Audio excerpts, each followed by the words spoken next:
I always found the concept of meeting a dog to be very strange. You got to meet the dog, Brad. How do you meet a dog? You have to present yourself. It's not get introduced. It's not like a dog can introduce itself to you. You walk up, you put your hand out, the dog sniffs your hand. Okay. And then it knows you. So then you can pet it if it's cool with you. That's the dog version of exchanging pleasantries? Well, I mean, I'm not going to sniff the dog's ass. Yeah, the real version of dog pleasantries involves you getting down on all fours, and it's not commonly. It's not mentionable. I don't like to do that, but if I have to, some dogs are a little standoffish. Yeah. I saw 6 piles of poop when I was walking over here today. There was poop on the BART escalator. There's always Wow. The BART escalators are made up of and poop. down? Like caked on the right side. Oh, did it like streak like all the way down? It was like 7 or 8 stairs worth. Yeah. You know the BART escalator truth, right?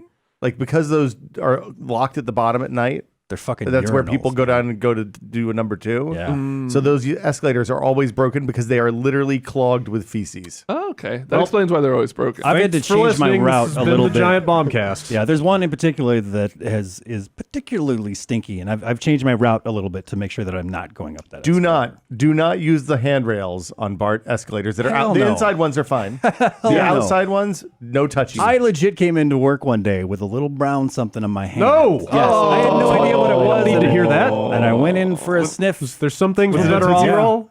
It was not. Are you kidding? Are you kidding? Kid you not? Yeah, it was on like the back of my hand or something. Dude, like that. there's some things. back? I'm like, the back of your hand? I don't know how the hell I got it. To be fair, you have a baby. Yeah, that's true. But yeah, some things that we're maybe better off. This is pre-baby. Not knowing. The baby thing, you get real cognizant of the fecal presence. Oh, You you get just like a wash your poop hands all the sense time. developed, and you can Yeah, kind like of you can identify tell. it at all points just around you. It's like the Terminator vision, but it's Yeah. brown instead of red. It'll and still surprise you every now and again, but for Yeah. the most part, yeah, you've got a Okay. good done. That sounds useful. I think I should pretty have a good. kid just so I can have that poop power. It's the best reason I've ever heard to have a child. Develop some poop dar. Keep your eyes peeled. This is the Giant Bombcast. Hello. Hey, Hi. How's it You going? couldn't tell. Yeah. Just in case. I'm so sorry you were already. expecting another podcast. What day is it today? Tuesday. The 16th? It is the 16th Yeah. of May. 16th May of the May. 16th, 2017. Flying by. Yeah. This year's almost half gone. Less than a month. Horrifying. What, E3 is the next month, right? Less Yeah. than a month. E3. 3 weeks. Jeff's off doing E3 stuff right now, actually. yeah, I see in saw the some future. pictures of him, yes. Yeah? Yeah, people might not know what the week is. E3 judging. I think we talk about it every A year. lot, like they show all the stuff that's going to be at E3. Not all the stuff. Not all the No, stuff, no, obviously, no, but like it, for the awards considerations. yeah, kind of. You ever been? No, he always goes. I went once. Did you? I did when I was at Obsidian. Oh. I showed Alpha Protocol. to show a game. Alpha Protocol did not win any E3 awards, I don't think. Was robbed. They won. That was a good demo you guys did, though. I met you. That's the first time I met you. Was at E3. You gave me the demo for Alpha Protocol. Which when I level at was Nice it? One Was BC. it the It was an Russian outside.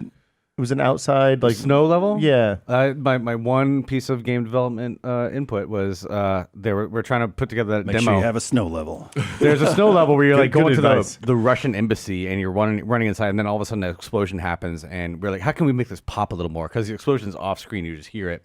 I was like, why don't we spawn a dude by this doorway, set him on fire, and have him stagger back through? Like, script that, right? And you're like, good idea, Rory. Good idea. So, Nice. So that was you. game producer, game developer. That's the one thing I did. Like most of my stuff on Alpha Protocol was all. I love how I made this immediately about me working. Well, but I wish there were more not fantasy RPGs, not fantasy, not science fiction RPGs, like a spy RPG. Yeah. That's a fucking good idea. It's a good idea. Sega's bringing back. They want to bring back. Yeah, did you see that tweet from them? Yeah. And then how did Obsidian or Alpha Protocol get looped in? Like I saw a bunch of people responding to that You tweet don't going like, say Obsidian's official Okay. Twitter account. Okay. So I hate so that. it's happening. I feel- there was a lot of fervor around the idea of another Alpha Protocol. I like how I've immediately made this podcast about me working at Obsidian. That's I don't talk about that enough. But So I didn't know you Judges worked at Week, though. Obsidian, right? That's Yeah, amazing. I know. Judges Week is going on now. I saw Yeah. a bunch of pictures from people. Not actually. What I remember doing there was just like doing the demo like 50 times back to back, like international press, local press, everybody's there from like Time and all the big wigs. So it's really interesting kind of high stakes game. Yes. But that's Which publication was the worst at your game? Oh no. I couldn't say. I mean, it was tough to pick up and play. So it was you can say Time 7 or 8 years ago. Time.com. But that's why Jeff's not here. Yeah. Long-winded way of saying that. Yes. Yeah. Yes. He's seeing a bunch of stuff that we will see in a month. Welcome to the Giant Bomb B team. Yes. Thanks. Hey, Matt. I'm Featuring if I'm Matt B, Rory. That's a big improvement. Will Smith is here. Hi, I'm here. How are you doing? I'm doing great, man. Cool. I've been driving back and forth to Thanks Los for being Angeles here. a lot. I broke Yeah. my phone. Let's see what else has happened. Yeah. Your brand new, what is that? A Nexus 66 Pixel XL. Oh, 6L you P? broke it. No, smashed it. it was broken. It was in my pocket, and it went in my pocket. It was not broken. It came out of my pocket broken. Magically. After doing a lot of bitching Wow. This is a lovely case, though. online and with the internets, Where'd you get this? you can. That's the official case. Yeah. Like But I mean, how do you get your own picture on here? The computer, you can upload photos, Yeah, man. It's the great. internet is a network of connected they can computers. print that you photos use to on share stuff information now. We Just take a crazy. picture of his picture and then it'll show up on your me- phone. Me and my lady friend have been talking about this because I have a black case and I put this down and you don't realize how much black stuff there is in an apartment until you put your phone down and can never find it. Like the couch is black, bed space are black, and just like it just disappears. So I ordered a new one. I had no idea you could actually get blends right in. So the cool thing about this case is not only is it a case with a picture of me and my kid on it that I like, but you can press a button, that little lump on the back, and you push it. Well, I already did it, but you push it and it goes and does whatever you want because it's Android. You can make it do whatever you want. So it launches the camera. Oh, well, So I you can just also took a do that by picture of- double tapping power. I can do mean, that, but peasants. Why would I not? That's one I tap just- instead of right. two. It's one press. Jeez. Way better. Hi. This is exciting. Welcome to the Giant Phone Cast. Giant Android. That's what I cast, know. guess. It's my I have other a giant podcast. phone. It's not with me. I'm but- also using Android at the moment. This is an all Android podcast. Yeah, absolutely. Actually, I went down in size. I got an S7. Oh, when your note I'm exploded. A peasant. Yeah, when my note. I'm so exploded. Well, sorry. when my note got left in a cab in like Boston or something like that. You didn't send it back. Wait, they did did. you? They did eventually send it back. Okay. So what happened to it? It was time to upgrade, man. But they didn't have any pixels like in stock, and I didn't want to wait 4 weeks to get a new one. I so, waited a long time. Yeah, it was rough. But I If, needed something new. If E3 is any indication, I'll probably get a new phone in about a month and a half because I did destroy my phone last. It's a good. I've destroyed phones on the way to E3 before. too. I did Or it. you That's a lose bad like wallets time. out at E3. I did it. No, I was Relationships. PAX relationship. I don't know. No, that was a long time ago. But no, I was in the standard. You've been in the standard. You were I in have, that pool, of course, pool yeah. area. Yeah. Uh-oh. I did a lot of drinking pool. there. Jumped in the pool with my Nexus Oh, 6. And nice. it was this is Not before waterproof yet. waterproof phones were I a could do thing. that. It's Yeah. like, oh my god, there's so many amazingly. It's like a room full of the most beautiful men and women you've ever seen in your life, and Yeah. I gotta And take my Rory. shirt off and get this phone, get this pool, and my phone Yeah. is With fucked. my phone. There you go. I gotta Did you make fuck any up this calls in joint. there? I gotta represent the you normal. get looking kicked out? people. No, Okay, that's good. no. E3 is maybe the worst possible time to not have a functional phone. This was I after the phone. This was after E3 is okay. over. We You're stayed an lucky. extra day. Yeah. my first iPhone I dropped getting into the getting out of the car at the airport, and it cracked just along the bottom edge, just Nice. in a way that you couldn't remember. Yes, you have to swipe that bar at the bottom of the screen to unlock it, and it would get 99% of the pixels across, and then it would bounce back because it wouldn't track the last little bit. Or So I couldn't unlock the fucking phone. Nice. You're doing that RPG game where you have to cut yourself You're in like order trying to to, faster in and order to- faster, faster and faster. It just didn't do it. So I went to the AT&T store and got a BlackBerry Bold. I really liked bold my choice. BlackBerry when I Yeah. had a BlackBerry. This was like I did 08, 09. The full keyboard is really, really handy. But now, You're in the future now. It's all Android all the time. I have an iPhone. Get out. Look at this fucking It hipster. check this out. It doesn't have a headphone jack. Nice. You're above it. I actually don't like my iPhone anymore because they took the headphone jack away from me. no, you took the headphone jack away from yourself. You knew what you were getting into. I knew what I was getting into, Whoa. but I didn't. I was like, oh, I'm never going to use my headphones and charge my phone at the same time. Like I never do that. Didn't you say And you then did it the very first night? You The like, very first night, I laid down next to my partner, and my partner was asleep, and I was just like, okay, I'm gonna watch something on my phone. Oh, I'm at low battery, and then I just kind of sat there looking at it for about 30 seconds. Just And sad I was like, expression on oh, your okay, face. I guess I do this a lot. Turns out, Time to sleep. not worth the whatever tiniest little bit thinner they could make it. The best dumb thing about this phone is that you plug it in and you use the official charger, the USB-C charger.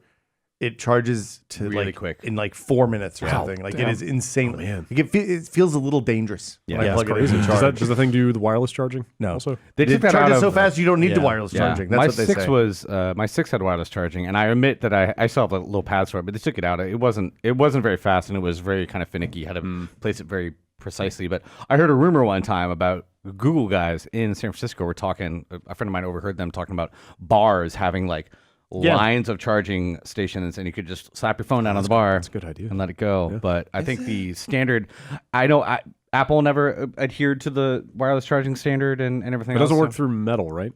so- Wasn't the aluminum I- case it's- like part of the reason they couldn't do it? There are ways around everything. Yeah. Phones. Physics. Phones, yeah. cares? If you Hey. just rub the battery a lot, make There it you really go. hot, it'll Yes. start charging. Yes. Hook it up to a hamster. It has wheel. Guild of Dungeoneering. That's all I care about. Have you been, Brad? What is that? I'm fine. I'm good. Have we not- E3 stuff happening? Yeah, no. Fucking a zillion appointments in my inbox. I'm so Deal sorry. with- yeah, it's You fine. do most of the show appointments, and Alex Alex most does the doing night show, guesting, pretty much. guesting stuff. Yes. That's all in full swing now. Yes. We're all getting. I Yep. got my flight last night, so Wow. we're going Friday.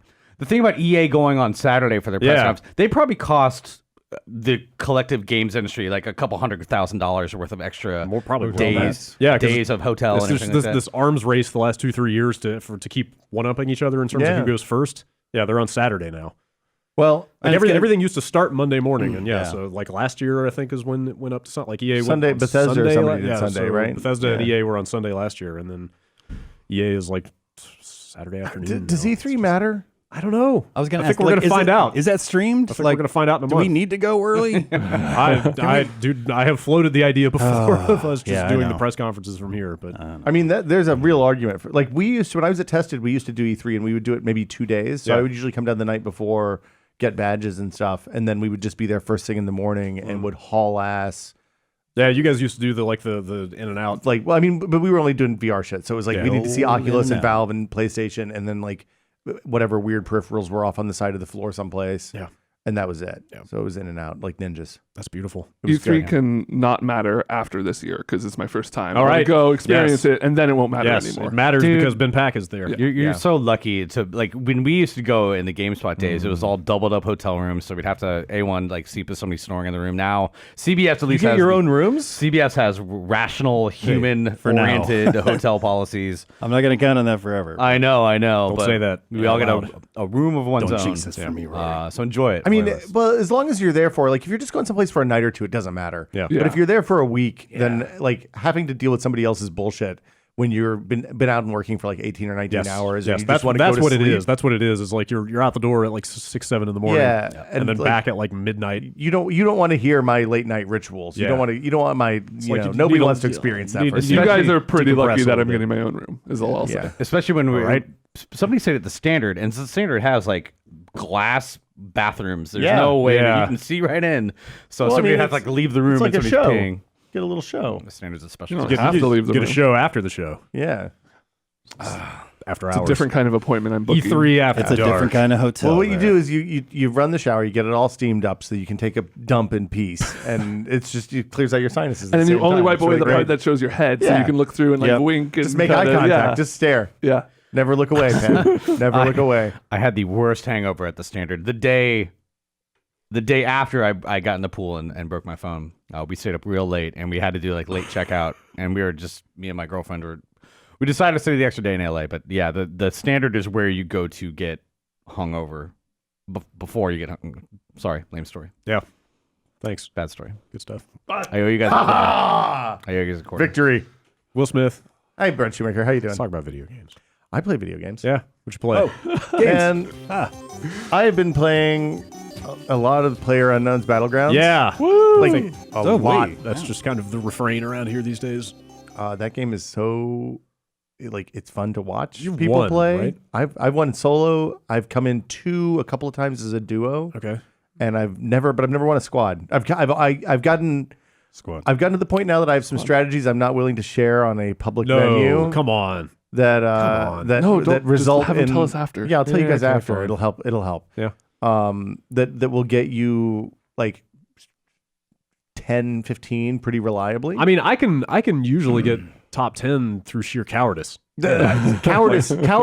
Like just Cowardice is your avoid friend. everybody as long as possible. If you are not really sure that you're going to stone cold murder somebody, don't pull the trigger. Oh yeah, totally. Don't take a chance. Don't let them know you're It's your there. life. Yeah. Play Go the other way. Yeah, play like it's real life. Yeah.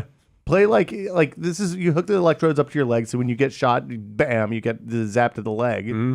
And little negative feedback really helps encourage you. Is that a thing? Are you suggesting that, or is that something that somebody's done? I'm sure somebody's done that, but I would not encourage people to do that. As your attorney, it's a bad idea.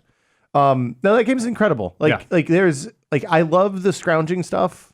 Like this, I love both parts of the game. The scrounging. There's something weirdly satisfying about all the loot stuff, even though you're just going to lose it all in 10 minutes. Yeah, I don't know Just what it running is. in a room and hitting F over and just over picking and stuff stuff up. Yes. Well, I mean, it's a little weird to walk in and see all these Uzis or fucking not rocket launchers, but like sniper rifles. You're not crafting anything. That's the important thing to me. It's you have to put your up and go. attachments on. sure. You have to get your stabilizers and your vertical grip. Put my scope on one rifle at a time, just like everybody. Yeah. I think they should color code the loot from green to purple. You think that would make it that? I can see how that would appeal to you more. Make it like a 1 FPS or DPS more for the purples. Or something. Branau's epic scope of magnification. There you go. That's the Borderlands take on I mean, this we were saying coming in last 2 week. years. We were saying last week they need to get some good pauldrons in there. Oh yeah. Like it's like some real Mad Max Yeah, business. yeah. Spikes and stuff.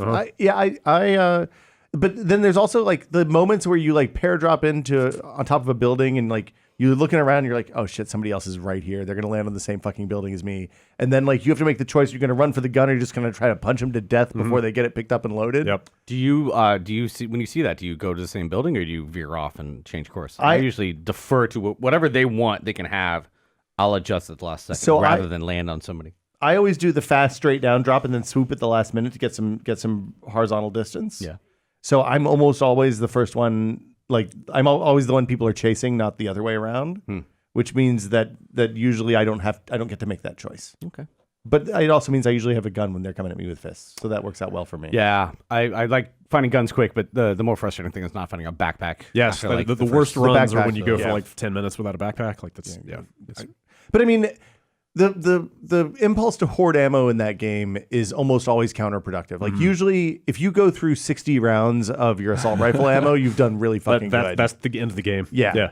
Yeah. So For sure. like you need. I don't know that I've ever had to actually resort to a pistol before. So if I run out of ammo, I'll switch to the pistol because it's always faster than reloading, unless you have a quick draw. I think. Yeah. But yeah, so like you don't need to hoard as much as you think you do. If you have 5 smoke grenades, you're probably making poor life choices. Yeah. Although they who- are fun. Who uses grenades? Oh, smoke grenades!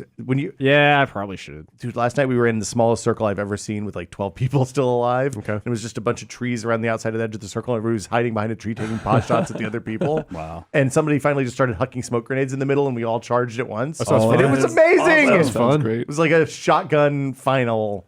It was rad. Do you know if does the circle hit a minute? Nobody seems to know. Does it ever stop? Jeff found out constricting? apparently. Does it stops? I think it will defer to it'll keep on going down to 0, and at that point, I think whoever's left alive will have to kill each other. I think that's what Jeff. I think it was on his Tumblr or something. man. Yeah, Wait, I so think you're saying the circle literally disappears? Yeah. and everybody's taking damage. And at that And you point, just got to murder. It's just whoever. Yeah.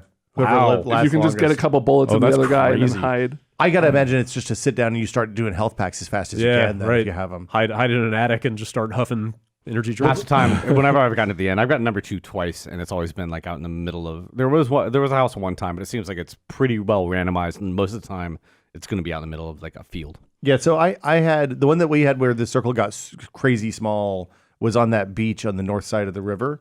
And like the beach was in and all those trees up there were in, but that was it. And then it got small enough. There was just like a field that was maybe 50 feet across.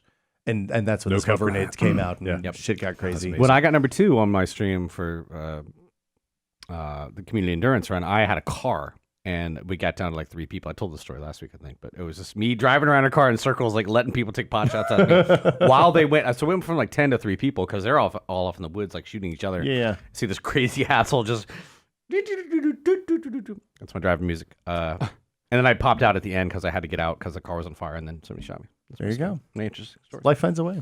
I haven't played that game in like a good solid since I streamed like a week and a half ago. I mean, I'm waiting for the jank to get a little bit of jank. They put out a big patch yesterday. I didn't see what they changed. I forgot to They check do the them notes. every week basically, or Okay. every other week I think. The oh man, there were a couple of fairly big changes. They took out stun grenades because they're crashing some people. Was the big thing I noticed. That's the worst kind of stun. Yeah, I mean, stunning your whole computer. Instant win.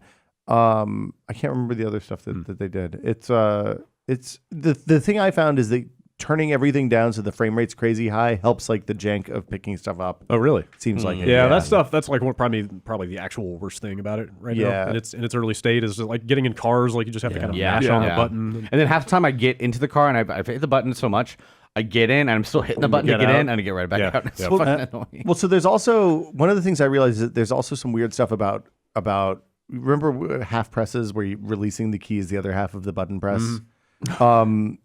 So like if you're pressing forward to walk and you press the equals key to auto run, and then you let off of forward to walk, it stops the auto run because that half press counts. And I think that a lot of the stuff that you see where like you're getting into the car, like if you're running up and your finger's not off before you press F, then it'll cancel you out of that getting into the car thing. Bind auto run to your mouse thumb button. I bound mode switch, so I burst fire or auto. That's not I bad. never use burst or full auto. Like everything just seems too inaccurate after like 2-3 rounds. If you're in a house with an Uzi, you gotta have it on full auto. Yeah. Like, Yeah, I've gotten like a lot of kills like waiting at the top of the stairs with an Uzi on full auto. Or I'll tap on full auto. So I'll like have to get like a 2-round burst out of the auto and then just boom, boom, boom, boom, boom, and that works really well. You know, speaking of guns, something I'd really like to see in this game is some sort of stat, like somewhere where I can look at what the different guns do. Yeah. Because you don't get enough time shooting them to kind of realize like, okay, this semi-auto is better at this semi-auto at accuracy, but less good at power. So even if it was in a menu somewhere where I could just see all the guns and kind of load to the island at the beginning of the game and have all the guns there and just stay there just for sitting a while. out on the table. They never go away. Just walk just up, like some grab kind one, of firing check it range. out. would be nice. I mean, but if you use that opening, that minute that you have at the beginning to practice with different guns, run right over there and pick them up. That's a good there's point. moving targets, which is especially if you know nobody is around. Or you mean in the when you're loading in the the lobby, game, use that minute, but that and you'll depends get on time you with the having guns. really big. You have to have a load advantage there, load time advantage if you're on a because people sprint for those guns. Those guns get grabbed up real fast. That's true. But even in the first couple minutes of the game, if you land in a house and you know no one's around, you just pick up. I guess I could just pick up a gun and shoot it and kind of figure out how it fires. Everybody's like, "Well, somebody's shooting a gun. Let me run towards that guy." I think the guns do have bars like kind of bar graph displays for like range and accuracy. Do they? Do they? Which I No. thought maybe I I'm think you might have dreaming been that up. looking at a wiki because there. Oh is no, a they big do. Wiki. I'm pretty sure they're that's in the hover menus. Yeah. If you hover, if you mouse over stuff, I think that's in there. But that only goes so far. That's half of what I want. Yeah. There's a pretty big wiki for the whole thing where it has all the like some stats and everything like that. But yeah, I look at the names and like I don't even know.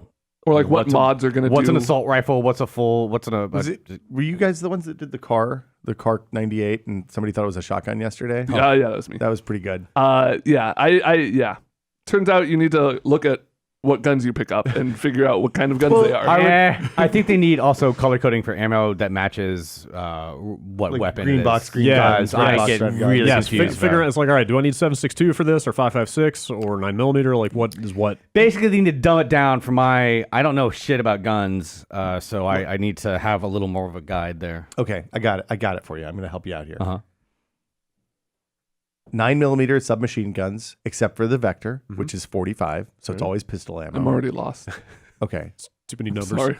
The AK uses 7.62.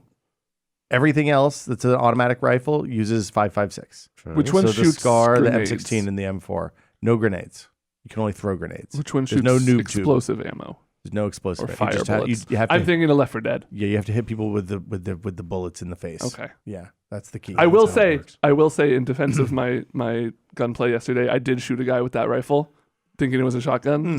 Partial credit, please. You got something done. And the other thing is when you're spectating, the client prediction is such that like even when I'm spectating you, when you're spectating Brad and it looks like he's shooting way behind the other person, that's not accurate. Yeah, that was something I realized when I was when you right click. spectating on that stream yesterday. Yeah. I was just like, dude, what? You're shooting like 1,000 miles Yeah, I away was from that guy. watching What are you Dan doing? shoot way above him. Yeah, and way that's off. what it looked like. But Yeah, then, the chat was really unkind to Dan yesterday, Yeah. and it was because your client side prediction is different than his client side prediction. Gotcha. So And what, I was what wondering you're if that seeing was is the not case. exactly how they're aiming. Yeah, it's not a fair representation of their aim. Yeah. I think the blood puffs are still fair, but I don't know. There's a lot of stuff, especially in spectator mode, that gets weird. Like ammo counts aren't accurate when you're in spectator. Really? Is blood puff the official term for that? I do not know what the official because that's term pretty is. good. I like the blood puff. Blood puff is Yeah. pretty good. Squib. Or the John Woo. Yeah.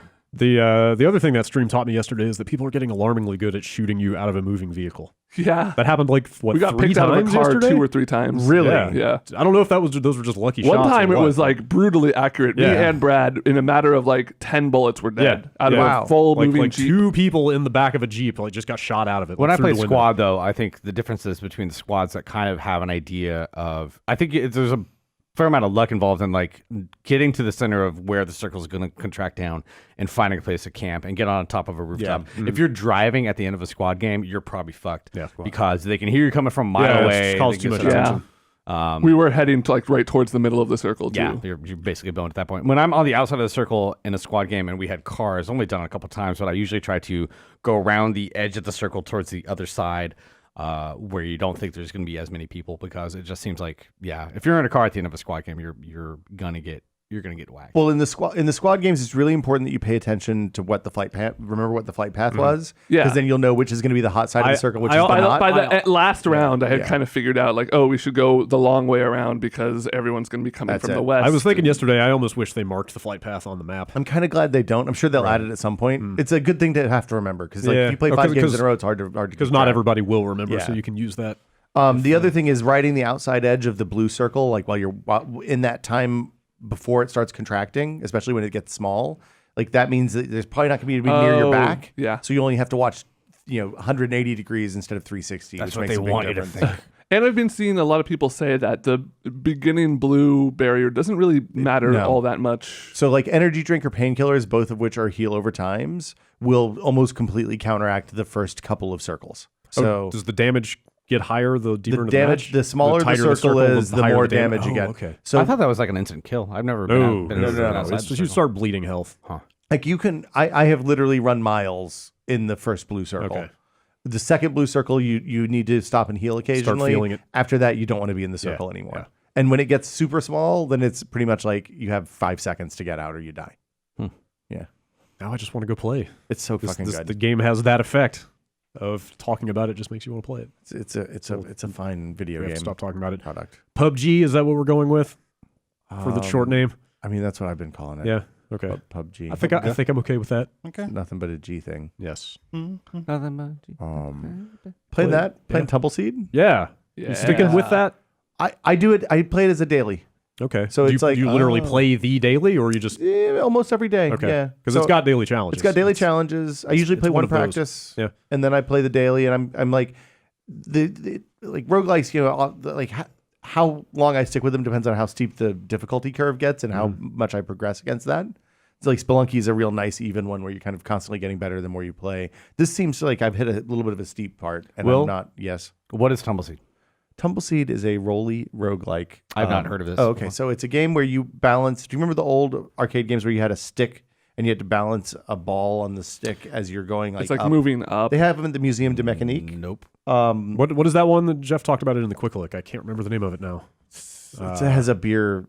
Yeah, dude. It's something to do with beer. The name escapes me. But okay. Have you ever played those big tabletop games where you have 2 switches and it controls the X and Y axis of like a board and it's a little marble maze? It's like a 2D kind of marble maze that's crawling upward. So you balance. You have a ball and you balance it on this stick, and you control the height of the left and right side of the It's stick just with the two sticks, sticks that's on your gamepad. Yeah. And there's holes and there's obstacles and there's And there's different monsters powers. Like I you can see. take different I see. forms. I'm getting an idea. I'm getting an idea. It's so And you just Switch game. travel up. And Always there's- go up. Yeah. What world have you made it to? I made it to the end of the second, but not to the Okay. third. I made it to the second world once. I haven't gotten to play a ton of it, but it's hard. That's about It's as far very, as I have gotten. very difficult. So I finally unlocked the teleport that takes me to the second town. Okay. Which has been a huge boon in like letting me practice that second world, so that when I have one good run that gets me to the second world, I don't immediately die. yes. There's a difficulty spike there. Like the enemies in the second world, from what I saw, are not kind. It's different, and so the thing that has become clear is because of the seed that you're balancing, you can give different power ups. So you can go offensive and have a lot of weapons. You can go defensive and get a lot of health. You can get shields and stuff like that.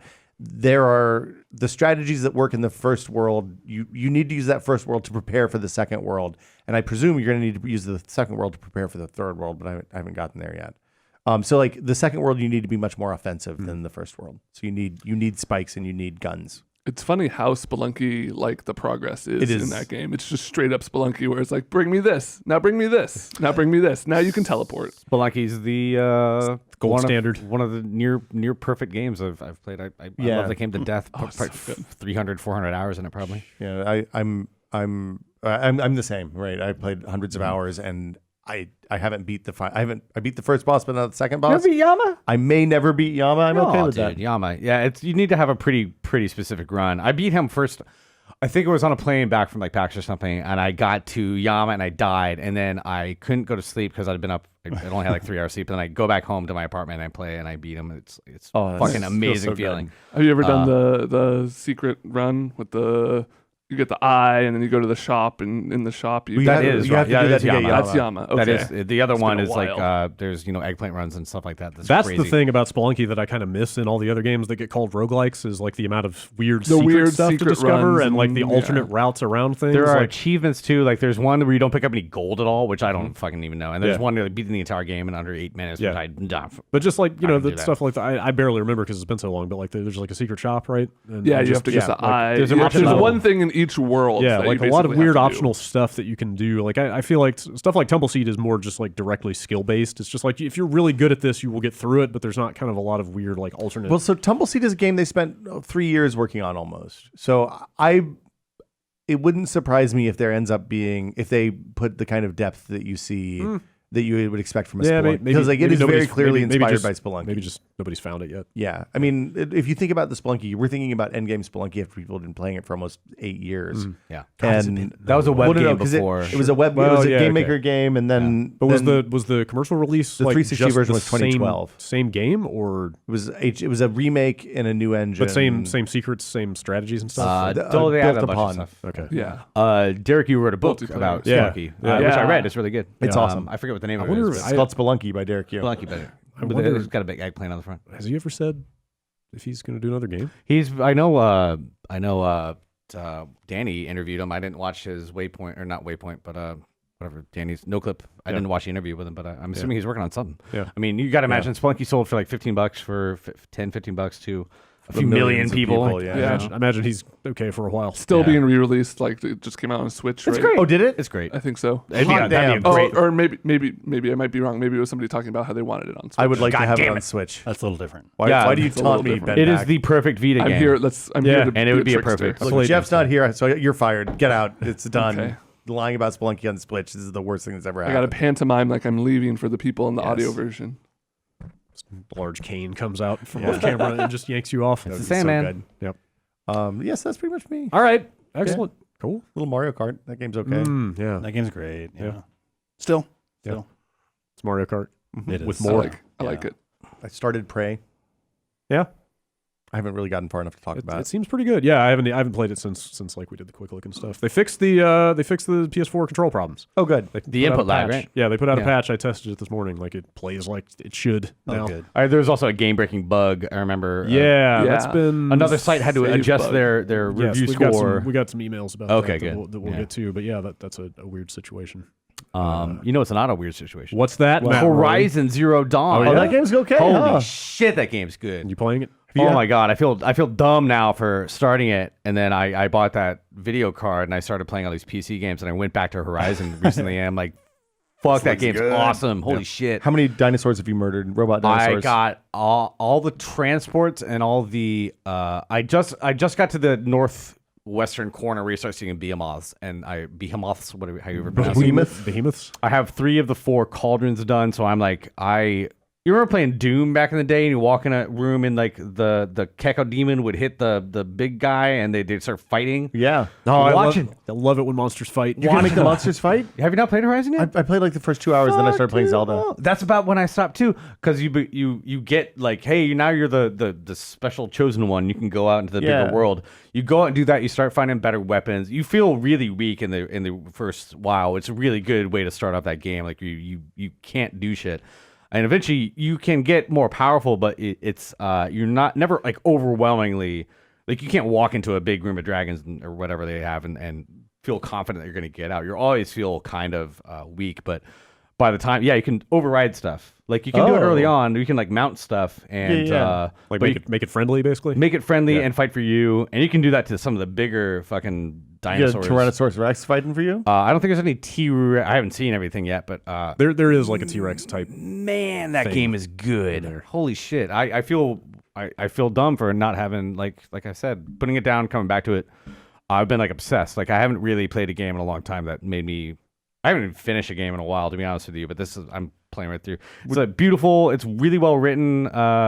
John Gonzalez, he actually was on Fallout New Vegas. I worked with him a little bit. Okay. Which is why I was kind of first thing. I mean, it looked great, but I know you were drawn to it for that. Also, New Vegas was really well written. Did he also work on The Witcher 3? Or I don't know. I don't think so. That's all. I might be The wrong. Witchist? Yes. But the writing of that game is so good in Horizon. It makes me kind of like a little bit taken aback how it's all kind of subdued and all the little side quests are really well written. There's so much attention to detail in the world building and everything like that. It's just dialogue was pretty good from what I remember, which is unusual. Dang, that's a good game. I don't mean to harp on it too much. Sounds like you've enjoyed this. I really been enjoying it, and it's been kind of my. And I should mention for a little bit, the sale recently ended. I've been doing nothing but sale emails for like 3 weeks straight. So it's kind of been on my TV whenever I get bored of doing emails. Get that 1,000-yard stare. I lost a whole day's worth of work yesterday because they took away my permissions to issue refunds. So if you've been waiting over the weekend for a sale related, like, don't use your store code. I feel like I say this every time I've been on stream for the last couple weeks. If you want the sale prices, don't use your store code. Email me at support@giantbomb.com and I will get you back. But yeah, I wake up yesterday morning and I turn on. So we use this payment processor called Recurly. And there's this thing called the Sarbanes-Oxley Act, which is very much about I've heard of that. Yeah, it's about accounting. Firewall who has permission to do what. And they didn't realize that I do customer support for the site. So I was not in the customer support role, which means I lost all the ability to like edit customer info and issue refunds and stuff like that. So I couldn't do anything yesterday. So I got a big backlog. Wow. As soon as we get done here today, I'm going to go home, not play Horizon, and try to get through the last like 80 emails or so. But stay tuned. If I always feel like I have to let people know what's going on. If you want some boring behind the scenes Giant Bomb support stuff, I woke up yesterday and I'd be like, I need to do this today. And like they unlocked it this morning, but it was a frustrating day for sure. But no, nothing some robotic dinosaur murder won't fix. Oh man, that game is all the systems are really well designed. The writing's great. It looks beautiful even on PS4. I don't have a Pro. Do you think a lot more people would be talking about this game if it didn't come out right before Zelda? Yeah, what was it, like 2 weeks that before Zelda? What I or was something? saying. I think we talked about this one of the times I was on. Last time I was on, we talked. We had the same. Like I started playing Zelda, and then started playing that, and then Zelda came out. I was like, well, I'm gonna play Zelda. I feel like Horizon's doing pretty well. Yeah, even with the people who are putting time into it seem to really enjoy it, and I want to play it before the year's over. For you sure. Can't play it side by side was the thing that I think we talked about because I play Zelda and then I play Horizon, and Zelda you can climb anything. You get in trouble, you climb. Horizon you cannot do that. So I was getting fights with dinosaurs and like going up to a cliff and trying to jump and like just jump and you fall right back down and you get murdered because dino murder. Yeah, man, I'm trying not to oversell it, but Horizon's really good. If you have a PS4, I'd unhesitatingly recommend it. I know Jeff gave it like 5 stars. Yeah. It's really, really good. Wow, I'm super enthusiastic about it. Was it hard to pick back up? No. Did you have to go back and do the tutorial again? Or No, not at all. I mean, the thing to remember about it, the thing to kind of get into it is you just max out, make all the ammo you can. Don't worry about like resources like that because you will. The thing about resources, you pick up so much stuff that you almost always have like a full bag. The early tip would be to make your biggest resource bag as quickly as you can. You need some like rare boar stuff and chicken stuff or whatever, but. You can find those in Chinatown. You will get a lot of resources, and don't hesitate to sell shit because you can find more of almost anything. And it all respawns, right? Yeah, all the enemies respawn. Just make all your resources stuff. You'll get a lot of metal shards for it. Max out all the ammo. Just make all that. Craft everything you can because you'll find more of all that stuff. I wandered around and have like a full resource bag for a long time because I was worried about not using my resources, but you'll find more of that. You should do a guide for this. Seems like a good idea. Fucking My guide is to hide in a hidey spot, whistle at a big dinosaur, tell them to come over and override them, and watch them fight. It's like the end of that Godzilla movie, just where they're all For real? Wow. all the animations are great. Just like two robot dinosaurs. Who came up with this shit? Oh God, who would have thought? I'm really Together at enjoying last. that game, and I'm sorry, I'll stop. That's Yeah. good to hear. Yeah, I got to get back to that.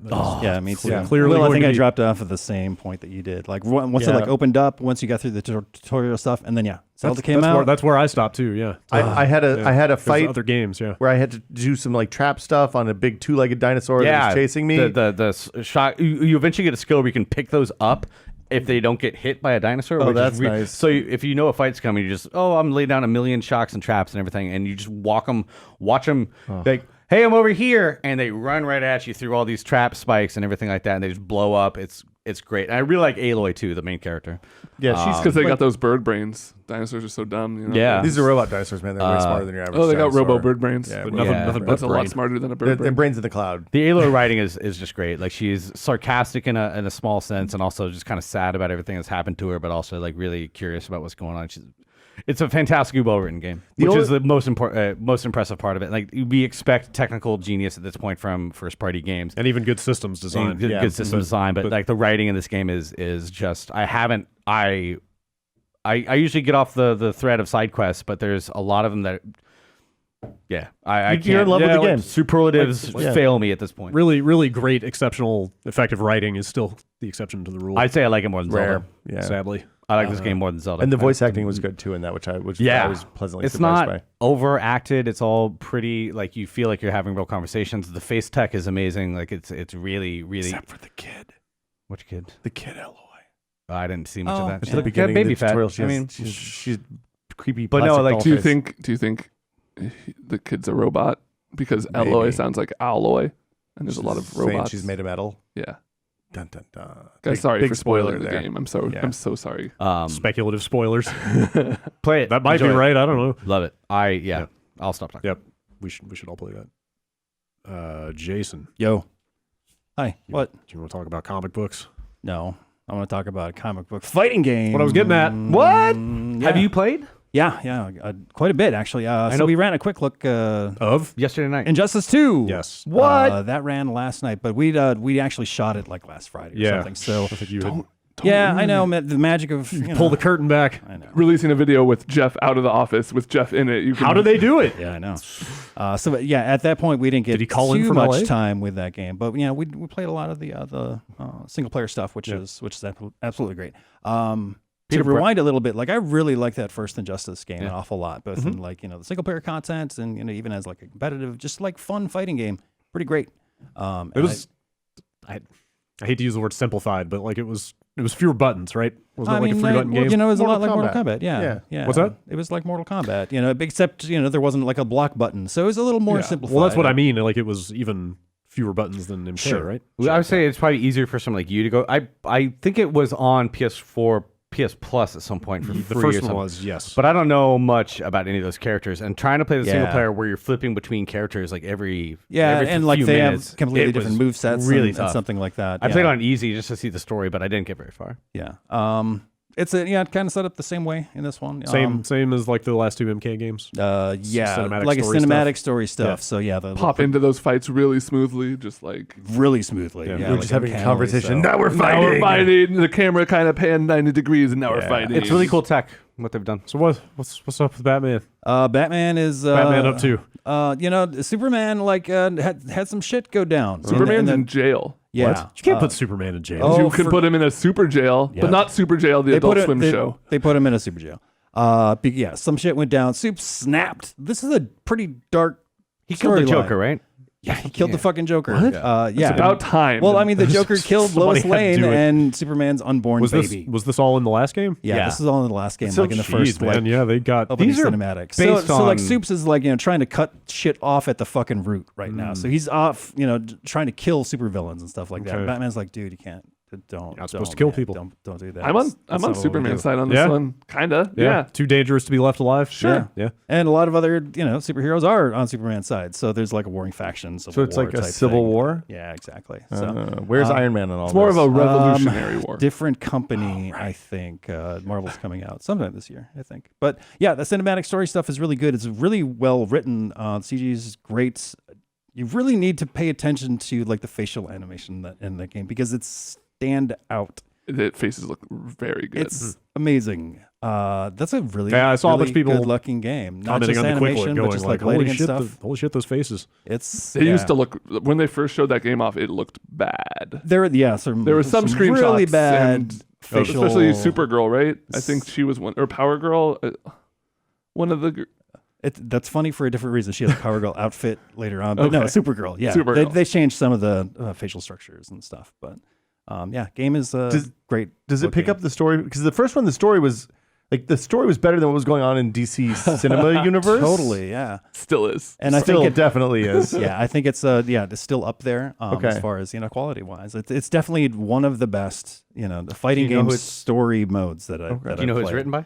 I don't. Because a lot of the TV shows I know were like Jeff Johns helped develop the Flash show, who's a big comic writer. They always have like That's a fake name. He did Blackest Night and all that stuff, right? I The think so. Green I mean, Lantern the stuff? DC universe on TV, I think, has been helped with some of the people working on comics. I'm curious if it was a comic writer who helped. I'm actually curious to like check out some of the because Injustice is its own comic book now, and man, those stories are like they're fucking dark. Like people are dying in this, I mean, I've read comics my whole life, and I really think like around early 2000s when I know people have ups and downs, but when Brian Michael Bendis took over for like the Marvel, like he did more of the editorship and he did that amazing Daredevil run. I really think, and Warren Ellis coming up too, like all these like late 90s to now, the comic writing has been so much better than it was. I know there are outstanding stuff from the 80s and 90s, but there was a time when it was just nothing but dudes with like the Rob Liefeld years of like, my muscles are bigger than my head, kind of stuff, and super like skinny ankles. Yeah. and it's really like, a lot of the Marvel stuff too. I mean, the Marvel,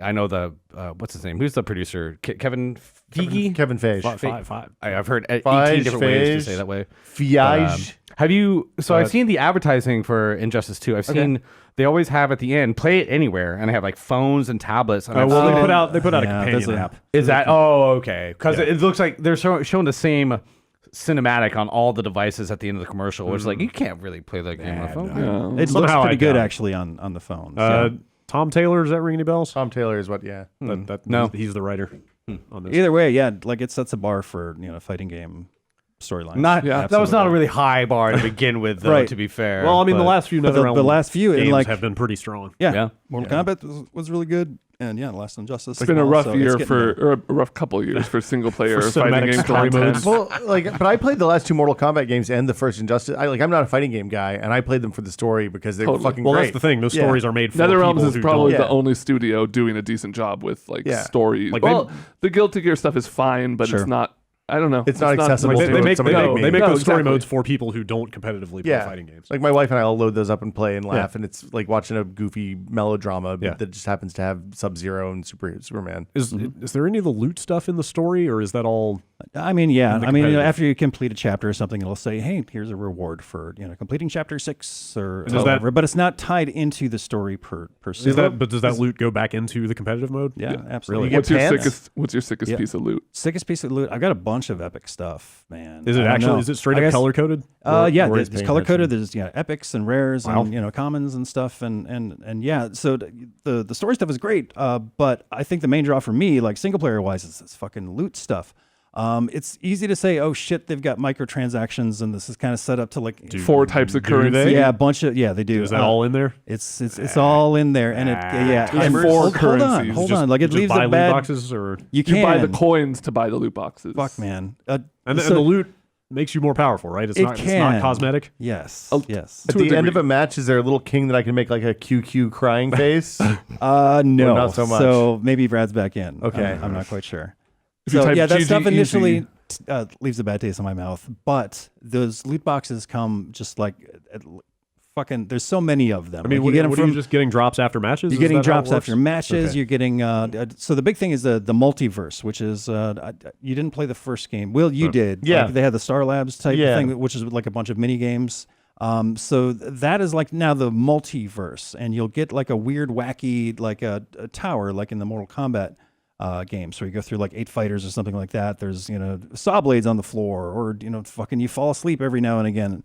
Just weird modifiers. In Weird, each, yeah, each exactly. match, yeah. And, What was the first game that had that? Because I know Soul Calibur had MK9 had that. Unreal. Well, Soul Unreal Calibur. Soul Tournament? Calibur definitely had that that. had like the They're dungeon thing. mutators. Well, that's what I'm asking about. I'm curious Yeah. about the first fighting but you game. don't choose Oh. them, yeah. That might be it. But yeah, you get a shit ton of loots, from those, whether it be boxes or shaders inside of there. There's pieces of gear. There's guilds. Are they repeatable? Yeah. Jason? What's that? Are they repeatable, or They do you run out eventually? But you only get a specific reward for doing the repeat. Okay. Like the first time you do it, you get like the 3 boxes or something like that. Interesting. But yeah, you can get all kinds of rare gear. So what kind of buffs are we talking about on this gear? Because I could see that being It kind of a seems- contentious thing Yeah, for people totally. who take That's- competitive fighting games seriously. I mean, you can turn that stuff off. So yeah, as far as the bonuses are concerned. did I read that when you go into a match, both players have to opt into the gear? Yeah, and that's kind of being concerning enabled? to me. So when you go into like a ranked mode, it's automatically off. Okay, all right. That's, so that's don't fine. worry about Okay, that. As, Like as they long set you as at level 20. okay, as long both as there is a you- core mode that is just Yes. flat competitive. Okay. Yeah, you're good. You're All right. locked in.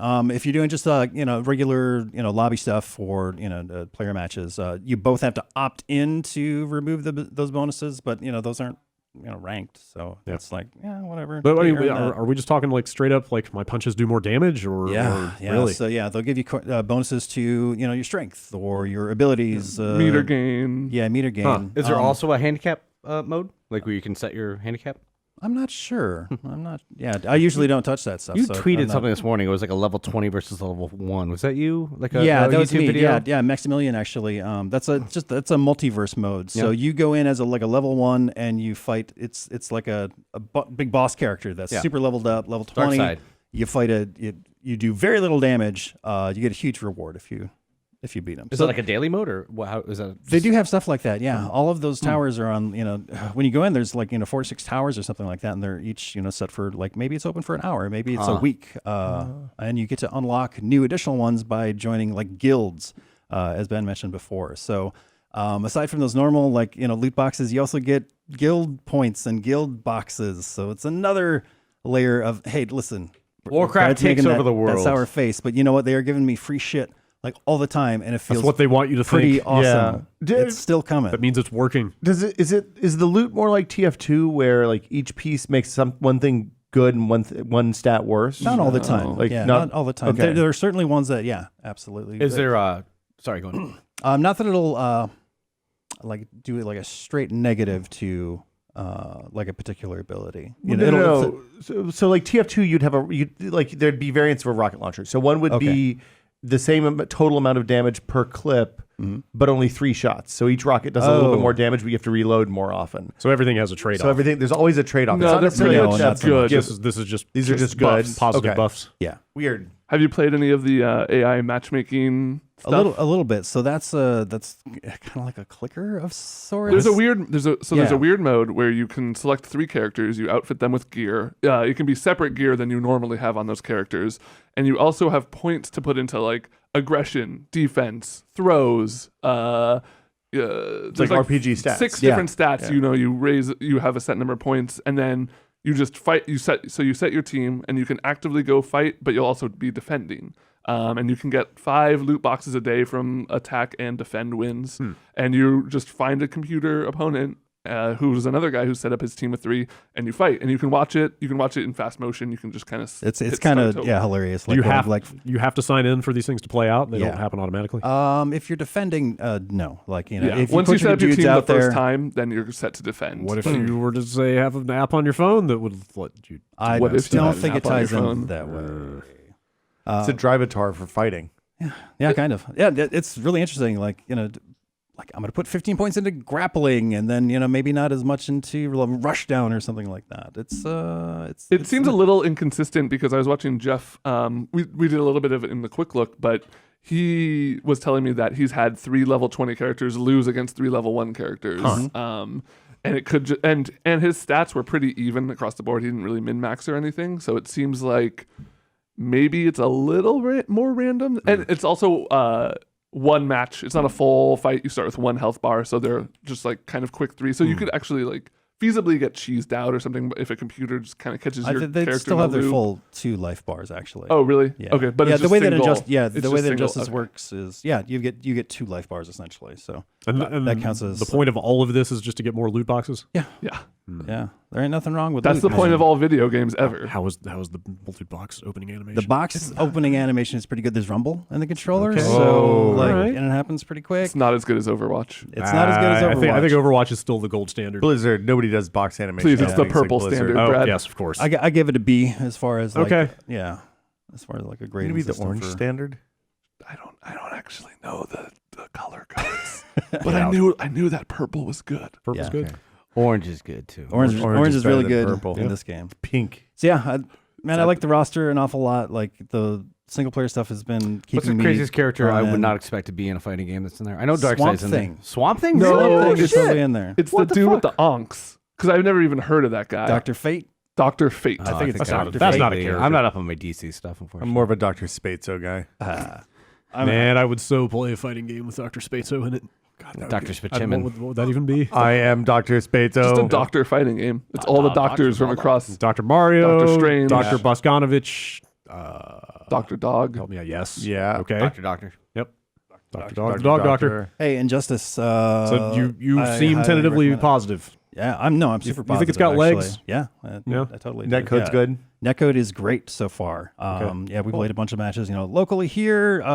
Was it? In the same office, but online. I played some last night. Yeah. I had 0 issues. Okay. It's nice to see a fighting game launch like this. Yeah. Feature complete. Yeah, it was MKX that had all those horrible online problems, right? That was pretty rough at first. Street Fighter 5. Well, I know, but I mean from the same developer. Like their NetherRealm's last they game had to put launched. out lots of Yeah. patches, and there was Yeah. one big one that Didn't it? Like they ran a beta like a year you after had to release. uninstall the game. Yeah, Yeah. MKX had a terrible That's launch. right. Wow. Yeah, but it That was seems when I to stopped be playing MKX. seems to be holding up. When you had to Yeah. uninstall When I it. had to install it to install the patch, I was like, no, I'm good. Perhaps not coincidentally, there's no PC version of this, right? No PC version. Which Yeah, was just the a version, Xbox which was One the version of PS4. MKX that had all the problems. Is there ever going to be a PC don't know. version? Or I'm not sure that it was announced. Yeah. I wouldn't count on it anytime soon.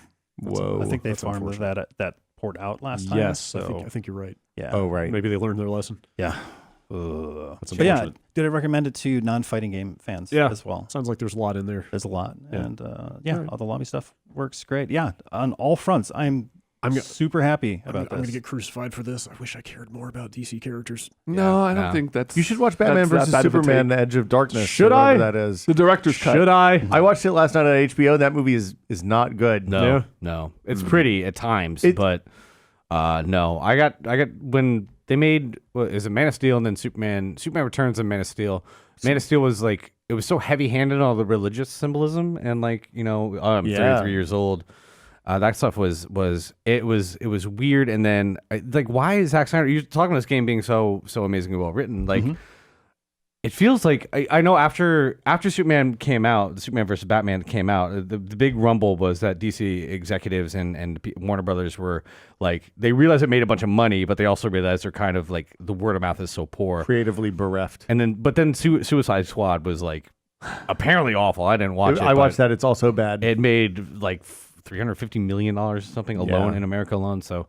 But I mean, look, you look at the bar set by the Marvel movies, which are all making like $1 billion, Yeah. and $350 million sounds great, except oh wait, that's X-Men territory, and they want to be in Iron Man territory. Yeah.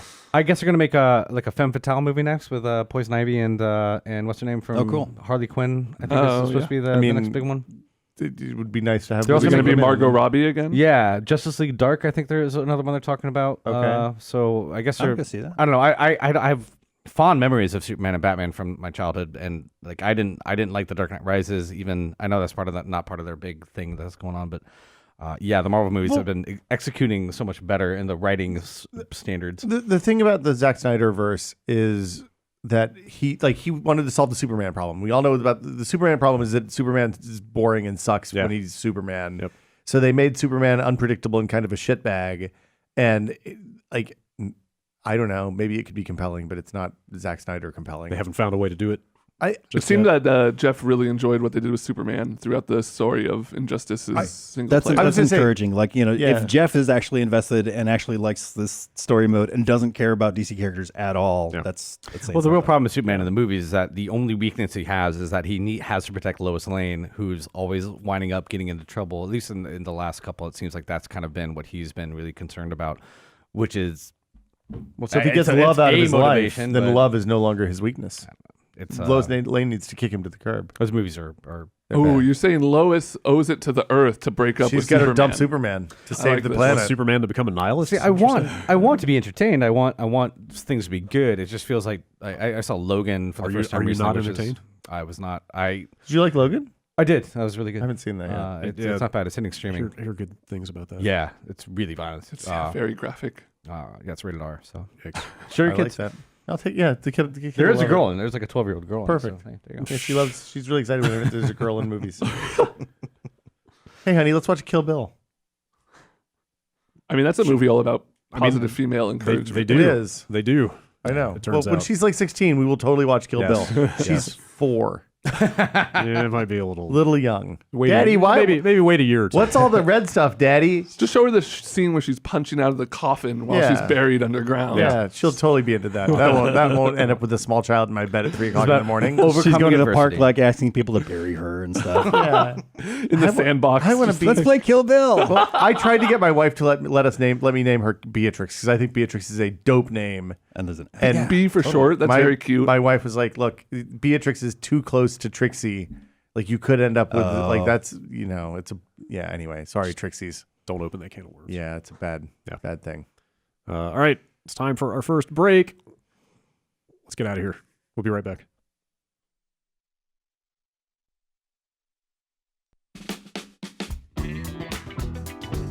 It's time to make the smarter choice when it comes to shaving. Go on. You can get a great shave at a great price. How do you define great?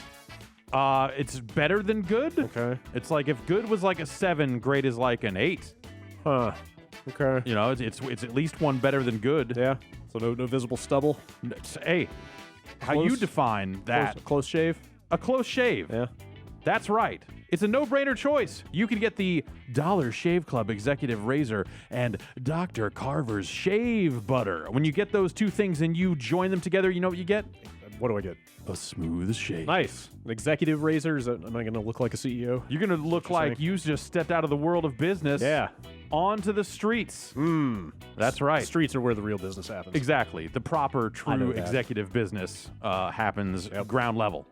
Not up in these ivory towers. Yep. And Dr. Carver's Shave Butter is transparent for a more precise shave. You know who's from the streets? Who? Dr. Carver. Dr. Carver? Yep. If you say so. Yep. I don't want to speculate. His legend is known far and wide. The legend or legacy of Dr. Carver. But that clear, transparent shave butter is there to prevent ingrown hairs and fight razor bumps. How about that? Yeah. Make that smarter choice. Join the Dollar Shave Club today. Here's the deal. New members can get their first month of the Executive Razor and a tube of Dr. Carver's Shave Butter for $5 with free shipping. After that, razors are just a few bucks a month. That's $15 in value for only $5. Wow. How about that? That's good. Yeah. In your first month box, you'll get a weighty handle. So a handle to attach the razors to, which is important. Yeah. You don't want to handle a razor directly. No, Take it from me. Don't just grab the razor and just rub it on your face like some guy. They'll give you the handle. Yeah. It comes in the box. Take it from my lacerated hands. Oh, man. Tape those things up. This is a nightmare. You get a full set of 4 cartridges and a tube of shave butter. And then after your first month, the replacement cartridges ship automatically at their regular price. How about that? That sounds pretty good. All right. No hidden fees, no commitments. Cancel anytime you like. You can get this offer by going to dollarshaveclub.com/bombcast. That's dollarshaveclub.com/bombcast. That deal cuts close. You got it.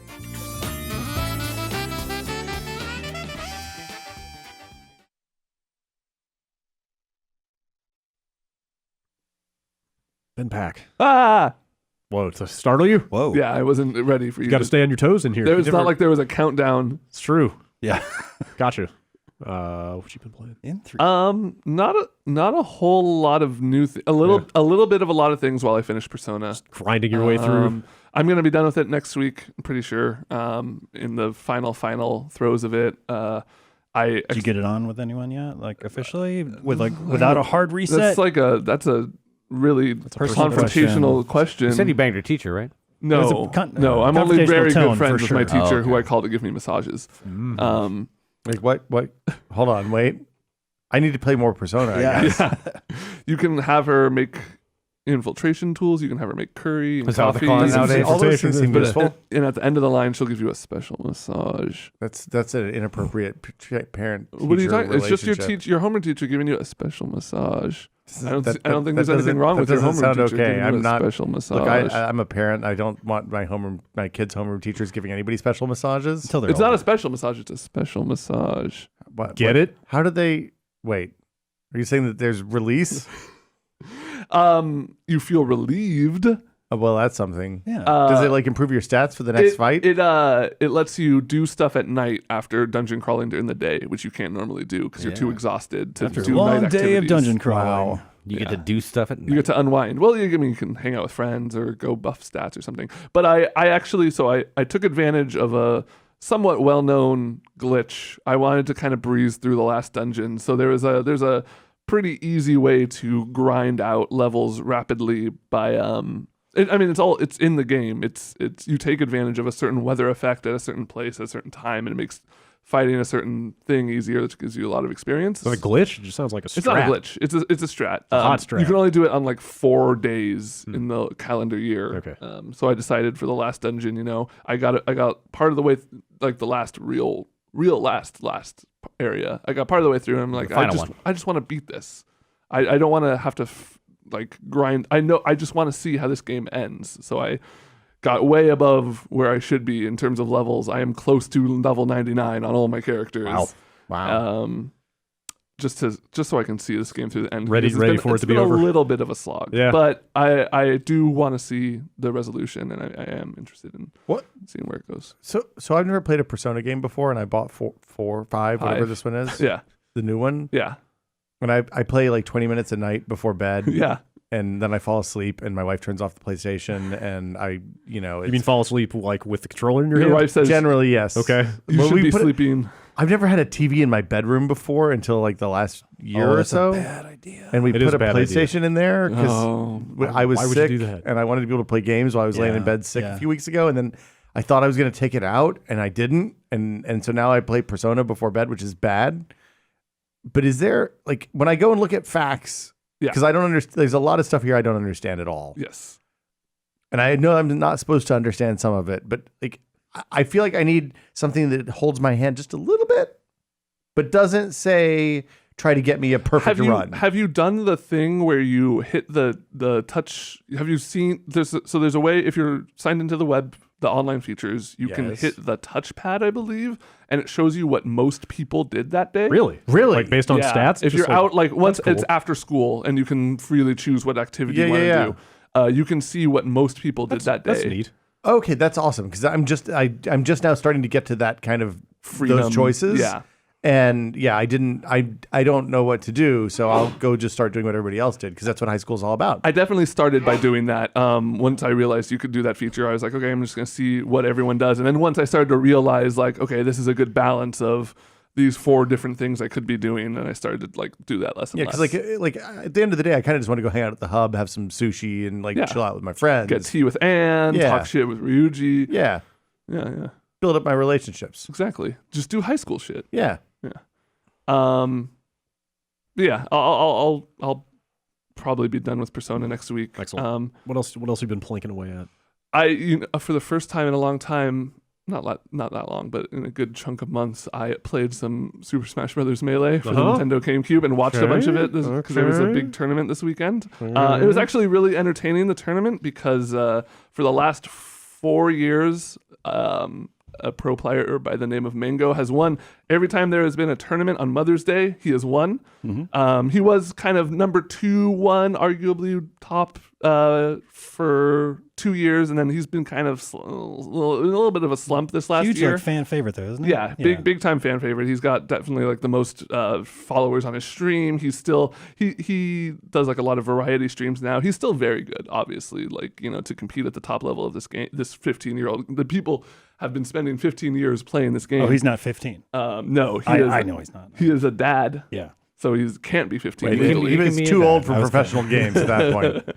But he won the Mother's Day tournament. Wow. It was a huge upset. Everyone was going crazy. It was a lot of fun to watch. I saw the hype video like following that. Like the stage just got rushed. There were women It was like pretty crying, crazy. running on Wow. stage. Yeah. All those mothers.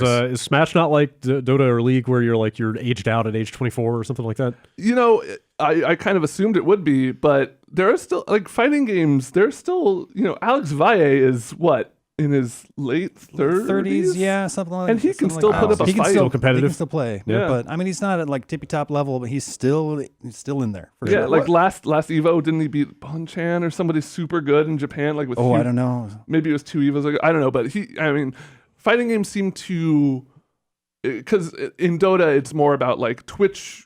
I mean, fighting games have Twitch reactions, but Dota, your reaction times, you're just like everything needs to be perfect. But in fighting games, you can kind of carry a lot of the core knowledge of like spacing and fighting against your opponent is a big thing. Like being able to deal with what your opponent puts out, whereas, you know, in those team 5v5s, you need everyone operating on all You need cylinders. peak efficiency. It's like more of a mind game in a fighting game. Yeah. But with Melee, people were like, oh, you know, eventually the new kids are gonna come in and take top spots, but the top 5 players have been the same top 5 players for the last 5 years. Are new people? I mean, are new people still coming into a 15-year-old game? Yeah, new people are still breaking into the top 8. There's a guy named no, not Slox. There's a young Fox player who is like extremely technical, very good at movement and various side things, who made a top 8. He had never really placed outside of a top 32 in a major tournament. But then there's still players who were in the top 16, top 8 of tournaments. Chudat is a guy who was playing originally way back in the day when that game came out and was at Evo in like 2007 or something, 2006, who's still consistently placing in top 8s. It has grown a little. The tournament scene for that game has grown a little stagnant. It is a problem with the game. You know, the top 3 players, Mango, Hungrybox, Armada, they have won pretty much every tournament for the last 4 years, one of them. And in grand finals is almost always a variation of 2 of them. But seeing those people rise into the top 8, seeing those people get close to breaking into that top 5 echelon is really interesting. And a lot of people have been kind of wondering what the future for that game is, because so much money and so much interest has really rapidly gone into it. And now there's like a tournament every month at least, where at least 2 of these top 3 players are showing up. And it's pushing not only the players to kind of perform more under pressure, but it's pushing like commentary into interesting ways, because how do you say new and interesting things about a game that's been competitively played for 15 years? It's pushing sponsors. Like there's all these new sponsors, and there's a lot of, you know, if you're an A-tier player, you're going to get an A-tier sponsor. Alliance, EG, Cloud9, kind of those big esports names. But then there's a lot of sponsors who want to pick up, you know, top 32, top 50 players who just kind of go through sponsor after sponsor every 2 to 3 months. It doesn't seem anything really sticks. Yeah, and it seems that way in the Street Fighter scene as well. Yeah, so it's kind of like what's going to happen? Are we reaching a tipping point where kind of this inflation of interest isn't really going to pay off because nothing radical is changing, or is it kind of just grow because it's growing? And seems to be an interesting place in terms of a competitive scene. It's not going to be on Sunday Evo. Smash 4 will be, so that's a big. That's the first time. You think that's Smash controversial? 4 is Wii U. Yeah, I was going to ask, does the whole Smash scene revolve around the GameCube game? Because there's been 2 others. That's a big one. Two Yeah. more since that one. There was a Wii and there a was Wii U, Brawl, right? which had a very brief competitive scene. But Smash 4, the Wii U one, it was a little patchy at first. People didn't like it as much, but it's grown into its own thing. There's been some Smash 4 only events that have been really cool. There was a big one, and the interesting thing about that game is there's tons of upsets. Zero is a guy, he's the guy for that game. He won like 53 tournaments in a row or something, including pretty dominant. like weeklies and stuff Yeah, like yeah, that. But yeah. still, everything he entered, he won. And then he lost his first one, and ever since he lost that first big one, it's been a different person in Grand Prix. I mean, he's still very good and still wins the occasional one, but that game seems to be a lot more healthy in terms of did he atmosphere. assume that natural heel role, just like the guy that wins all the time, so everybody's bored of him, and Yes. like OG is in Dota now, where like they're like totally a likable group of people that everybody hates because they keep winning and people are just bored of it. Yeah, Zero seems fine. He had some. I came in. He already had a little bit of a reputation from the GameCube version from Melee as being like kind of lame. He played a very like defensive style and did anything it took to win. But once he kind of was in that limelight for long enough, he seems like a perfectly likable guy. He wears a scarf, and everyone tries to make fun of him for his scarf, but he really plays It's a it good up. piece of flair. Yeah. I've always hated scarves. What do you got against the scarf? Yeah, what's your beef with scarves? I don't know. They just seem like an affectation. Because people around here wear them when it's like 70 degrees. I went to Chicago one time in February. It was -10 when we landed. I bought a scarf real fucking quick. Yeah, you need a scarf. But when the around weather's here, bad. it's just like, you don't fucking need a scarf when it's 70 degrees out. Look, I don't need a belt. My pants stay up without it. Mine But I like to have one on. Some because- conventions are worth holding on to. Disappeared, and I started filling out my love handles. Now my pants fall down if I don't wear a belt. But Yeah, it's a problem. I've always thought scarves are like they're pretty, but they're not. I'm with you. What if you have a hickey and you need something to cover it up?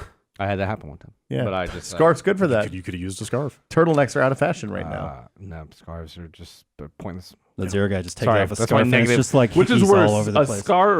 scarf or a really bad hat that is just like too much. Like one of those Peruvian hats are pan flute never hats. needed. Hats. There's so many different hats though. But there's good hats. Millions of options. Are there good millions? hats? Some in our store, Well, .com. There's no universal good hats, but there are good hats for for people. Some people They're good- can they're rock good- a hat. They're in a good certain hat way. matches? Yes. Okay. It's very hard to find the right hat for the right person, but Okay. I believe it exists. I believe There's everyone a hat could for everyone? Yes. I feel I like like a level 3 think, with the mask in the front. That's where I go. I feel like Eric Pope is an archetypal example with the newsy hat. Is that what you call that thing? I thought, doesn't he wear like the little Kangol, Or whatever it's called. I don't know. I I feel like that is a hat pairing that works very well. yeah. Yeah. Pope is a good hat wearer. Yeah, totally. You have to. It's one of those things where you have to start wearing it and get people used to you because nobody looks. I don't know. Well, it's like if you're coming into a new job in a new office, you don't know anybody there. You have an opportunity to completely change your business. Reinvent yourself. No, fresh Fedora. start. Or like a really bad mustache. No, Try it on. Hold on. No, look, Ben. There's some. Look, Brad and I have both been through this. Well, I had when I started in a public-facing magazine job, I had a bad haircut, and it haunted me for the better part of a year until somebody was like, "Look, you need to go here, and they're going to make this okay." And I went there, and then after that, everything was fine. Yeah. But you need to have something back in your history that you can look back on and be like, "Oh yeah." I had a The bigger one dumb for me fucking- with you is the clean shaven. Oh yeah, no beard. Well, see, I did that when I started at whiskey. I came in with the beard. Yeah. Yeah. Yeah. You Nobody knew. You have you to wipe come the in with slate something. clean. Yeah, it's true. I'm gonna get some angry emails from the big scarf lobby. Uh-oh. Big scarf. Big scarf, man. The internet's scarf fans All are the coming through. knitters. Yeah, I didn't mean to. They're going to slowly, very lightly choke you out. I find Oh, ornamentation. my neck is so warm and I can't breathe. I just find ornamentation to be. I've never enjoyed I've never even considered like jewelry or anything like that. Like I have a watch. That's basically it. But yeah, And yet, scarves when it's too warm to wear a and yet scarf. we got an email about your tattoo this week. Oh really? Okay. Yeah. Cool. But I don't. My pants will serve the role of underpants. Yet I wear underpants. Wait, hold on. Hang on. No, they won't. My pants keep my genitals and ass from being visible to the public. Is that what you think the only function of underwear is? I- Because there's the whole like I don't know if I'm ready for this keeping things conversation. away from your pants so they don't carry a stench aspect to them. I keep my protective things- layer? There's a element of cleanliness here that I An think we need to have a element, conversation but like, about. man, you're never. I wear 4 pairs of underwear just to make sure. Peel them off as the day progresses. Like you're Zoolander and just ripping him out. Look. It's never been an issue. I you know choose to of. wear underpants because it's a part of the social contract. But they're not necessary. Some would beg to. Although, Ben, maybe for some people they are. And I'm learning new every things break every we day. take at the podcast, it's just another layer gone. Just rip Velcro, rip off. Just yeah, they're like the tearaway pants, Yeah. but it's just a lot harder to get to. premium content. Then you have a drop of water right on the edge of your nose. Bridge of your nose. That's how That's hot how I this podcast moisturize. is. Still there, still there. If only I had a scarf to dab. Do this. Yeah. There you go. All right, you got it then. Ben, what do you think of the Surge? I just started. How much did you? I got a couple med bays in. Is this the? are you up to the second med bay? Yes. Okay, I haven't gotten past that either. I played it a little bit more since we did. The Yeah, quick you look. know, I got around to where we got in the quick Okay, look. I'm still in that area because it's hard. Is this Space Dark Souls? The Surge. I'm sorry. Yeah. What is the Surge? Yeah, the Surge is sci-fi Dark Souls. That's the elevator pitch. I like it's the start of it. I like that. Quite a Yes, bit. the intro is weirdly effective. Yeah. In a couple ways. Your dude lays down in the bed and it's like anesthesia administered. I and haven't figured that one out yet. He looks around and he's like, "What?" And then he just drills start going in him. Like, so I thought that was like some kind of okay. Let me back up a little bit. So so it's sci-fi Dark Souls. It's made by the Lords of the Fallen people, if you remember that game, which was like fantasy Dark Souls. I like Isn't Dark Souls fantasy Dark Yes, Souls? that's That's Okay. dark fantasy. it's light fantasy Dark Souls. That's the joke. Oh, okay. Like Light Souls. their stuff is it's good. It's like nobody's gonna play it and think like, oh, this is a lost From Software game. Like it's not quite that elaborate and well executed, but it's good enough that if you're in the mood for one of those games, like it kind of scratches the itch. Okay. It definitely ticks all the boxes. From what I've seen, Yes, so. yes. Like those games kind of map pretty Yeah. much 1-to-1 to it's like you've got a bonfire, you've got souls, you've got Estus weapon flask. scaling, an Estus flask. Like it is that. Can you but I mean, for me, like a big key part of Dark Souls is I can stand up in upper Undead Burg and look down and see like other parts of This the does not have world that. and see So Anor in Londo and fact, all that like that's stuff. kind of the main thing I've been disappointed with in this game is that you hit a level load and then you go to a new area. Like it seems linear and not interconnected and like not contiguous, which is kind of a bummer. Okay. I mean, in fairness, that seems like it would be really hard to do. Yeah, I mean maybe just their engine can't handle it. Who knows? Yeah. Like I think they might. It's Deck 13 as a developer. I think they might be a smaller team. Anyway, it's set in the future, and you work for this like sort of Facebook/Google stand-in. I think that game. Creo. Yeah, it's called Creo. I think that game is about Mark Zuckerberg saving the world The first with Well, he's running for president with chemtrails. Yeah, like totally. Like one of the first lines of the game is like you're watching a presentation about Creo, and it's like Creo is everywhere you look, whether you see him or not. yeah, like it's just it's real. like Cooley. It's yes, totally. It's like real shiny, like hippie techno future, but actually dystopia. A lot of white plastic dystopia. Yes, like a lot of rah corporate spirit There's a lot of that going on this stuff. Because kind of Prey has that same thing going too. Yeah. Kinda. But there is a literal Mark Zuckerberg stand-in referenced in this thing, and he's literally saving the world but with like some rocket program. Like, And there's a dude giving a Facebook very, is launching rockets to save the world. Are you sure is it's not an basically- Elon Musk thing? Yeah. There's definitely some it Musk in definitely there too. combines. But Yes. there's a guy kind of telling you about everything, and he's got a very good like tech guy giving you a talk animation where he just kind of he's walks all just around. like a and lot of like real energetic kind of hand motions. Like he's very good tech guy hand motions. Is there a Yeah. level where you have to like help fake Zuckerberg prepare for a TED talk or something? Not yet, but I'm totally expecting that guy to be the Okay. last boss. Well, the last boss is actually fake news. You have to just fight against him. The last boss is an algorithm. It's the algorithm, yeah. Yeah, but yeah, like that intro, like you sign up to work for this company, and like the company's all about like neural links to machinery, so everybody's in like an exoskeleton That's just rig what I want from Facebook. that's plugged into the back of your head. But yeah, you sit down in the chair, and yeah, it's like anesthesia administered, and then the guy's like, "Wait, what? Like I haven't been sedated," and then they just start drilling screws into his bones, and there's like blood shooting everywhere, and he's like screaming. That sounds It's like, great. It's super grim. Quick four. And I couldn't figure. I was like, "What the fuck's going on here?" But then you pick up an audio log at one point from a lady who had the exact same experience. It's like they make this habit out of like putting people through this horrific Builds character. cybernetic It makes experience. you part of the team. I guess. And Yeah. if- It's after you get these drills in you, you have to do 2 truths and a lie. And it's just like, oh, God, I have to like guess what the lie this person is, but I don't want to guess the wrong one and make them seem like I think they're an asshole. it's a bad scene. Can you imagine what a job interview would be like if you have a direct neural link? They can just jack into the back of your brain and like do the job interview without you being conscious. So I found another one of those videos where they have some tech there where they can. This is to like super total recall. They can make you experience a 2-week vacation in the space of an hour, That sounds awesome. and they offer it to every employee. But like it's obviously just a way to make sure nobody ever takes time off. I mean, Like, so like, okay, go sit in the pod for an hour, and now you've had 2 weeks off. Now get back to work. is there a difference? Well, hold on. But if they can do that, why couldn't they just make the whole work day? You show up, spend 30 minutes in the pod, you do all your work during the day, and then you go home. Well, because That's you what I actually want. have to do the work. But if your perception of time is accelerated to the point that you feel like you had full 2 weeks, The work seems to be a lot of like heavy industry. That's why you're in an exoskeleton. There's a lot you of can stuff control to be fast robots. moved and lifted. I imagine no one would ever get a job because they'd just be able to like, it says here you know a lot about Excel, but according to your brain, you don't even know what VLOOKUP is. So we're going to need to pass. Yeah, that sounds great. Sounds like everything would be a lot more efficient. Not so much.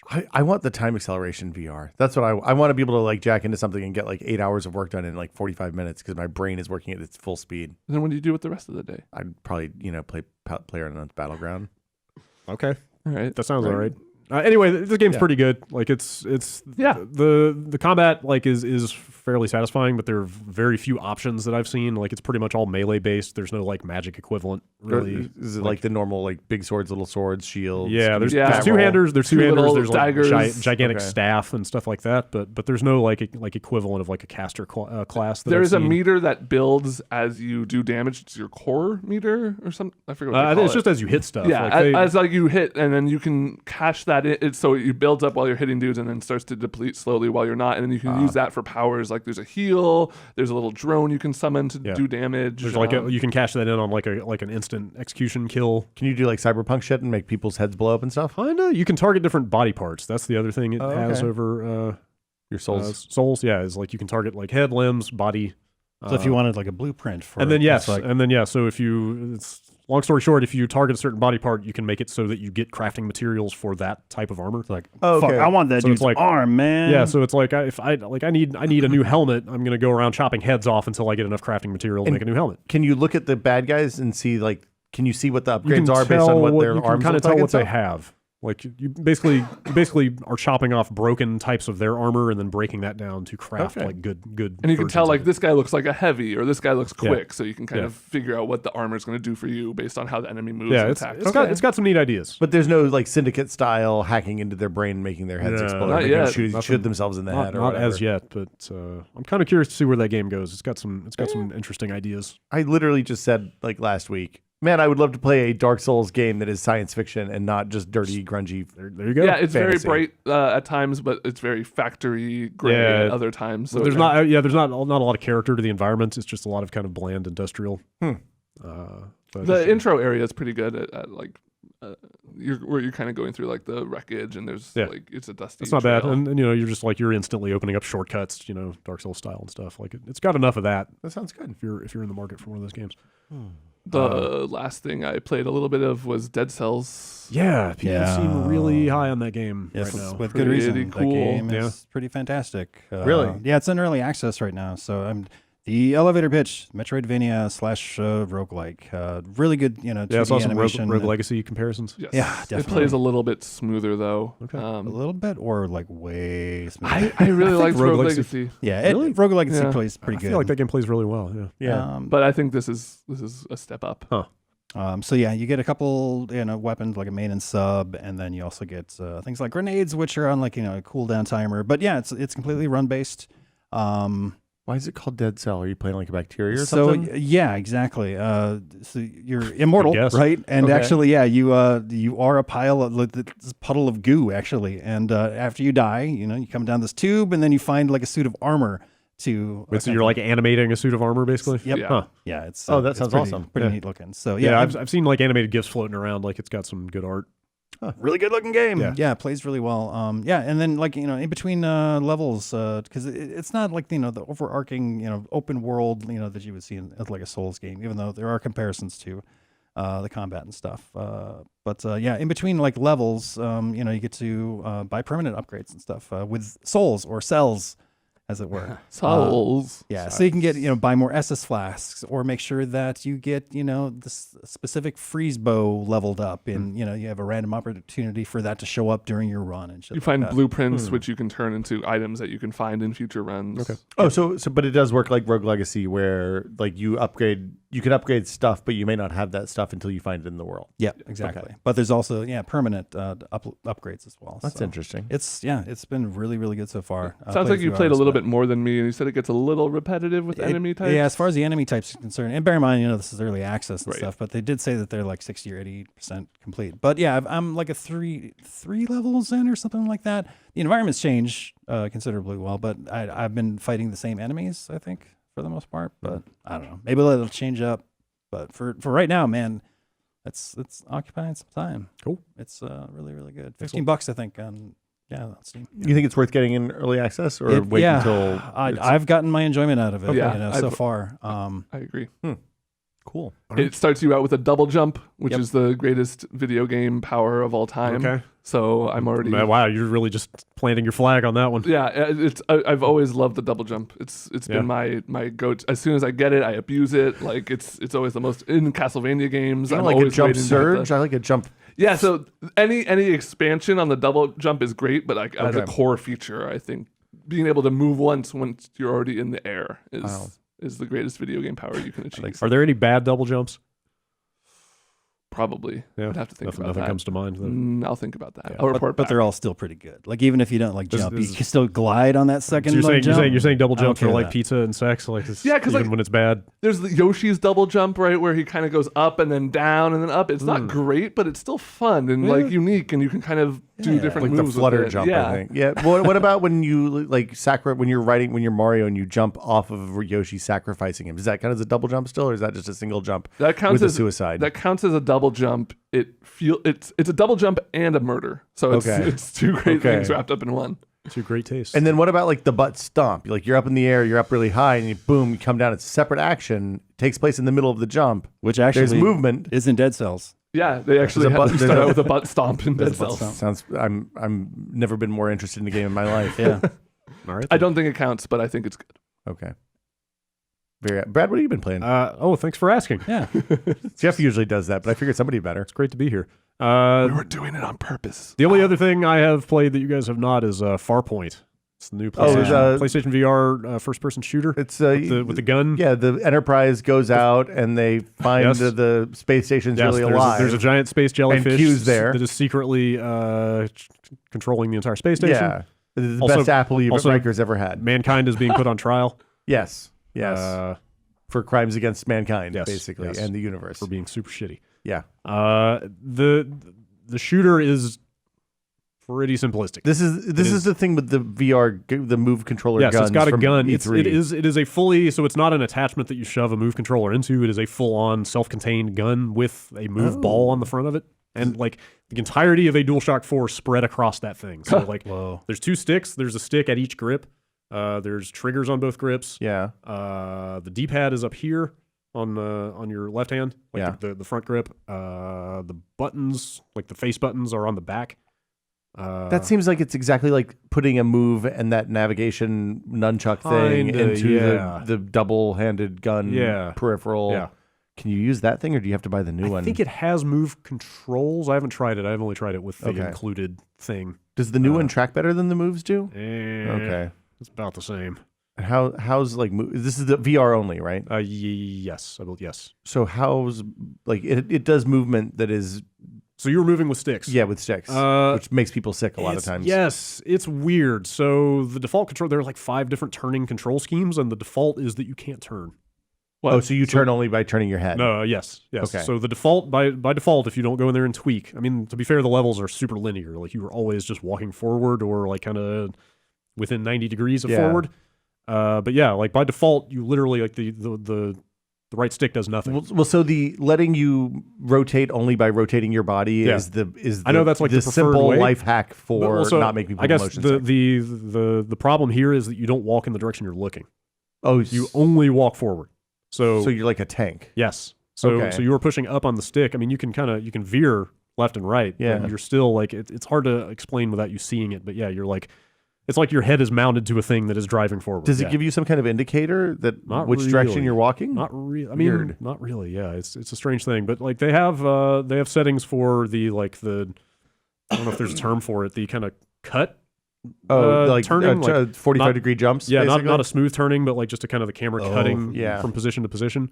And then they have the full on, just like, okay, you can look with the stick, which is what I switched to because you want to be looking around in a first person shooter. Yeah, And that then seems like a bad instantly- idea. Instantly got sick. Yeah, no, you got to turn your body. Like I'm still playing that way because that's what I want. Yeah. Because I want to be able to look. It's an FPS. You want to be able to look everywhere. But I'm like just instantly within like a minute of starting to play it every time. Like I start feeling that like flush coming on That and getting a little bit queasy. you shouldn't leave. Like I know that's bad. I know that's not the way that like clearly they didn't default to that for a So reason. you got to fight through it. You gotta tough up. I have Tough been. up. I have So been. That's what take I'm some doing. of that but- drug that helps you snipe. yeah, take some Dramamine ginger before I get in there. Altoids. Yeah. Yeah. So the thing about that is people report that you can build up tolerance to What that. people? Really? What people?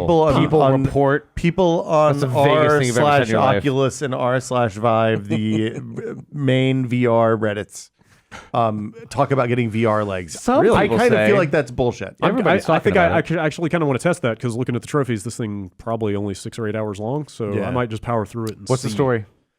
It's pretty. You got a gun. Yes, Are I've there- got, I are there currently have bugs? 2 guns. So there are Brad- absolutely space bugs. It's a pretty standard like marooned on an alien world. Got to fight your way through some space bugs to get off. I have to ask, like, this is one of the, the big budgets, like, VR. Yeah. This is one of the bigger ones. Is this a shooting gallery? And if so, how does it? It's a little bit. It's differentiate a little from bit all the more others? elaborate than that. Okay. Like it was definitely starts out that way. It is very much like they have a head crab equivalent. Like that's the fodder enemy is basically a head crab that just sort of pops out of the ground and then jumps at you. They've got some bigger enemies that like lob projectiles at you from far away, and then I just encountered like this big kind of bull bug that'll charge at you. Bull bug. Yeah. Bull bug. Is there a brain bug? Not yet, but like the. Is there a cover it very system well at could be all, going or- in that Okay. direction. No, it is an FPS. Okay. But so yeah, like it started out very shooting gallery, but the encounters have started getting a little more elaborate. Do you like dodge bullets? Are you? Yes, like, absolutely. okay. Like some of the projectiles are absolutely slow enough, and I have been. Like you totally juke out of the way of stuff, and I've started hitting some bigger arenas with like there's no cover system, but there are sort of like obstacles that you can use as cover, and so you're sort of juking around in VR. Like it's kind of neat, like it gets pretty hairy. Like they're throwing a dozen of those little bug the hoppy things at you at the same time that there's like 2 of the things lobbing stuff at you from far away, and there's like a bull thing running at you. Like it gets like pretty hectic for a VR shooting experience. Does that controller have rumble and stuff? Do you feel like the shots Yeah, fire and all it that? does. Okay. Yeah. That's It's, pretty cool. And it's got the cool thing of you're holding a physical object and moving it around and Yeah. seeing the exact same thing move in the game 1-to-1. Like that's That's super compelling. and you're holding it up. It's got a holographic sight on it, and you're like literally holding it up to your face to aim at stuff. And, like that's a cool sensation. That sounds really good. Yeah. What do you think the odds are that this is an Ender's Game type scenario and you're actually a drone right now in space shooting alien bugs for the government? Not likely. I think I know what else is going on in this game. I would say. I think I figured it out, but it's not that. It's a different sci-fi trope. Are the men really? Are we really the monsters? Are we we're the real true monsters. bugs? We may be the real monsters. It's got like it's a super simple setup, but it's executed super well. Like there are 2 other survivors marooned on the planet that you haven't found yet, but you're like scanning holograms of them as you find them, and then watching them sort of act out what they did there. Oh, okay. So you're kind of that's like how they tell the audio story. logs, basically, Kinda, but they're like visual, like Yeah. holographic audio logs. like in Doom. Didn't Doom have that? Pretty much exactly that. Yeah, okay. Like you're watching these characters act out what they did. I don't know if it's just because this is VR, but the performance capture is extremely good. Like it might be because like I'm walking right up to these people and like standing like 3 inches away from them just so I can like study their faces, but like the facial animation, eye movements and stuff, like the characters are incredibly lifelike. Oh, that's really cool. It's pretty impressive for what it is, even though it's like pretty simple. 3D representations? Yeah, Or okay. yeah, they're full on 3D Okay. models walking around in the space that Cool. you can walk around and look at and stuff. So you That's can get really like, fun. You can just get like creepy close up in their face and watch them while they're talking to each other. Cool. It's neat. Like I think this package is like $100 with the controller. Like that's, Holy shit. I think that's right. It's a pretty steep buy-in. I think for what it is. Are there going to be other you think that- games? yeah, that use I don't the know. I controller? have no idea. Can you use that on other shooters? That's a good question. Is this a first-party Sony thing? Yeah, it's a Sony. Yeah. Yeah. They They demoed it at E3 when they. Yeah, they've been showing that 2 game years for ago, a while. 3 years ago, Yes. even maybe. Like before 2 years. the game even had a name. Yeah. They were showing that off as like a tech demo. Like I played that when Kanye was in the PS Yes, demo yes. room with Yep. us. Oh, yeah. Same. And like it was neat. It was the first at that point. It was one of the first things I saw that had joystick movement that didn't make me feel motion sick, which was really novel. Yeah. So. Yeah, that controller rings up as its own separate thing in the PS4 interface. Oh. Like it doesn't show up as like Move or whatever. It shows up as The shooty PSVR McBang. gun controller Shooting or whatever. McBang. So I don't know what the support's going to be like for other stuff. But hey, I have one more thing I want to tweet. Can I quick? yes, very quickly. So you guys have played Rec Room, right? The Yes. VR with the ping pong and the paintball. Yep. So a few months ago they added quests, and I think I talked about the Jeff- first one a while ago. Jeff did some of that on In the one of rodeo? the Sword and Shield. Did he do it by himself, or did he do it with like 4 people? I think there was somebody else. I think there was like a 6-year-old playing So at the same time. I had 3 friends, and we went. They released a second quest. It's a science fiction one, and the setup for the quest is basically like the drama department at the high school that the Rec Room all takes place in wanted to make a LARP where it's like 4 players versus the world. The first one's all medieval, so you have swords and crossbows and bows and shields and stuff like that. Yeah, we did that on a V rodeo, I think. Yeah. So the next one is science fiction-y, and you have like Nerf guns. There's a sniper gun. There's a shotgun. There's a pistol and an assault rifle, and it's much more like cover-based shooter. But it's not. It's VR, so it's not like you're snapping into cover. You have to actually get down on your hands and knees and crawl around. So we've been working on it for like 2-3 weeks now. It's surprisingly difficult, and it's fairly long. There's a boss at the end of the whole thing, and we finally beat it. And it is I think my favorite VR game to date. It's something that you couldn't do. Like the art style on the monsters is really neat because they're like basically like cardboard box monsters that they dangle from the ceiling or that somebody's inside rolling along. But it's a really, really fun kind of like it feels social in a way that like going to play paintball or going to play pool or something with your friends does. And like if you have a Vive or a Rift and you haven't tried that, you should definitely download it and give it like The thing's still free, right? I want to say they're probably charging for it now. I don't know. Okay, they were giving it away. When it first came out. It's it in was my. free. I got it when it was free still. Okay. It is super duper neat. It's like highly recommended. Get some friends. Don't play with the 13-year-olds that are always hanging out in the lobby. Yes. Rec Room lobby is a little questionable sometimes. Rec Room lobby is fraught with peril. You never know what you're gonna get. No, but that thing is really neat, and you can do private rooms in there now too. Okay. So like if you want to meet up, you can tell your friends to go visit, and whatever your name of your room is, and you'll be in a private area without 13-year-olds. It's called the wrecked room. Wreck. Because we all get wrecked before we get in there. No. Yes, you should get wrecked. Wall wrecked. All right. we do you beat say? Jumbotron. That's all I'm saying. Okay. Yeah. Great. What do you say we take one more quick break and then come back and talk about all the freaking news this week? A lot of news. Yep. Holy mackerel.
Holy crap, there's a lot of news this week. We need to talk about it right now. Bombshells. Yep. Giant ones. Whoa.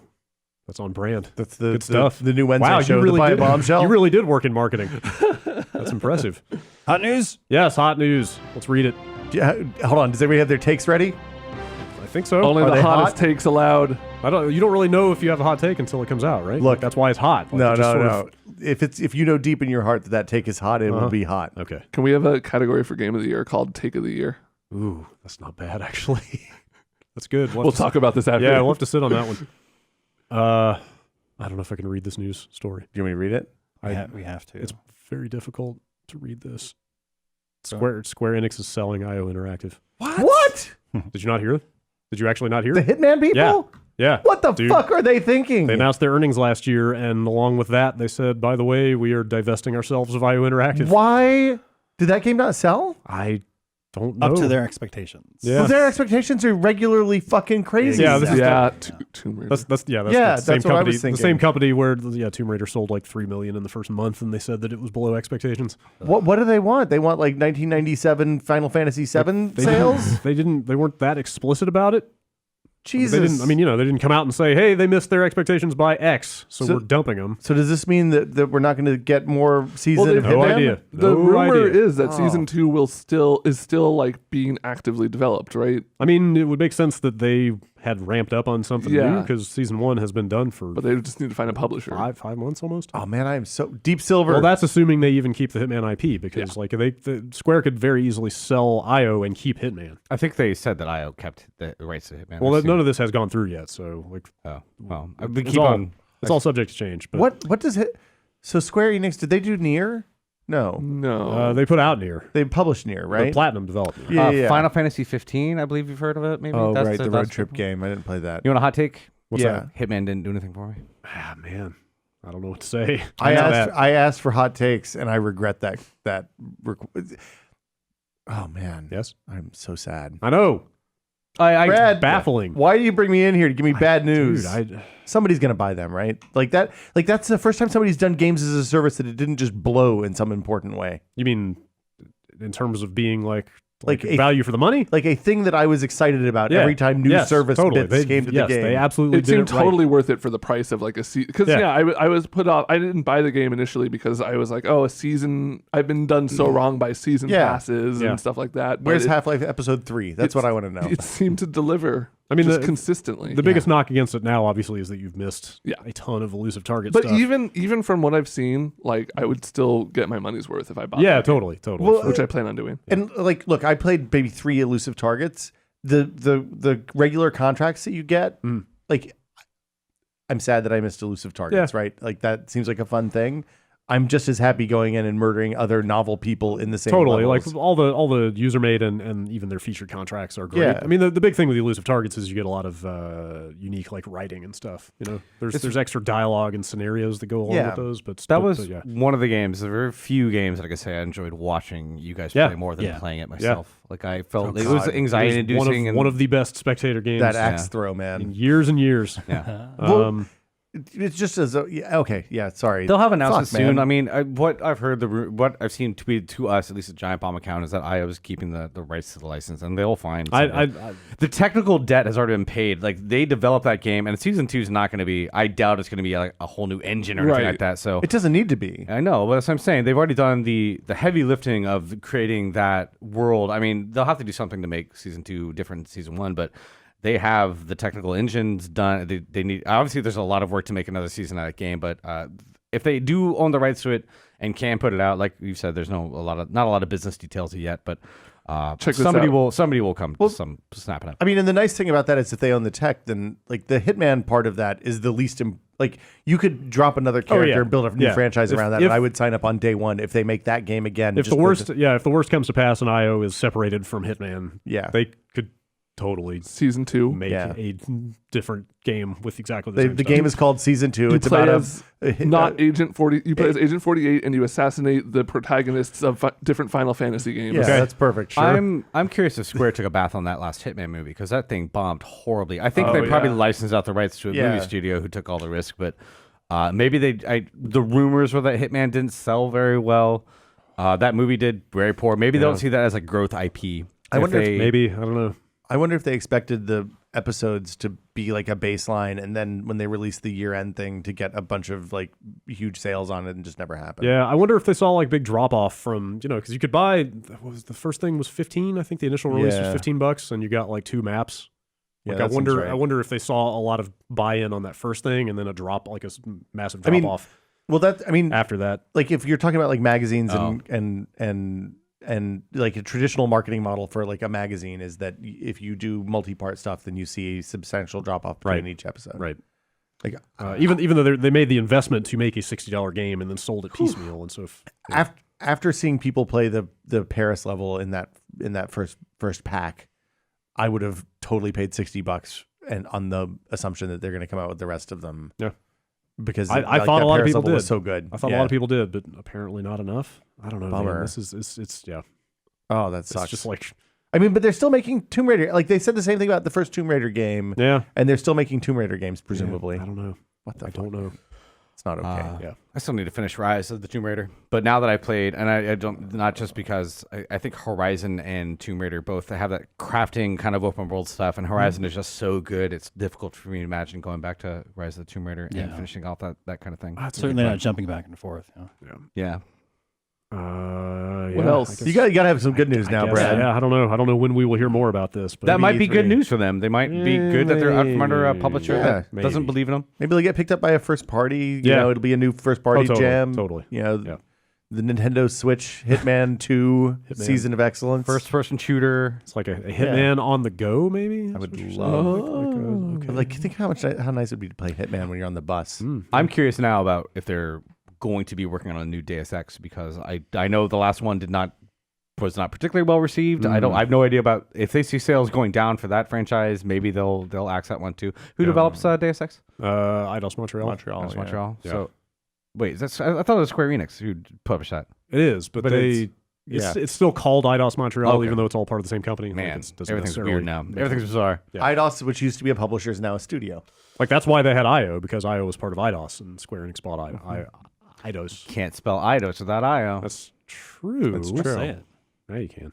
All right. Well, you asked for good news. I don't know if we'll see how you take this. EA has put Mass Effect on ice. Purportedly. Yeah. Big bets. That was really surprising. Yeah, they've scaled down. They've scaled down that Montreal studio for BioWare that made Mass Effect Andromeda. Those folks, but I'm kind of not unhappy with that. This story, I think Kotaku's the one that got this from back channel sources. Doesn't sound like anybody got laid off. They've all gotten moved around to other EA stuff. Like a bunch of them. Sounds like a bunch of them got moved across town or across the street or something to Motive. I thought it was in their financial reporting. I think it came out of that, or it was adjacent to that. But yeah, like Motive is working on the Battlefront 2, like this. Okay. It's just such a weird thing to be like you develop a game and then all of a sudden, it wasn't well received. To be fair, but then we're not shutting you guys down.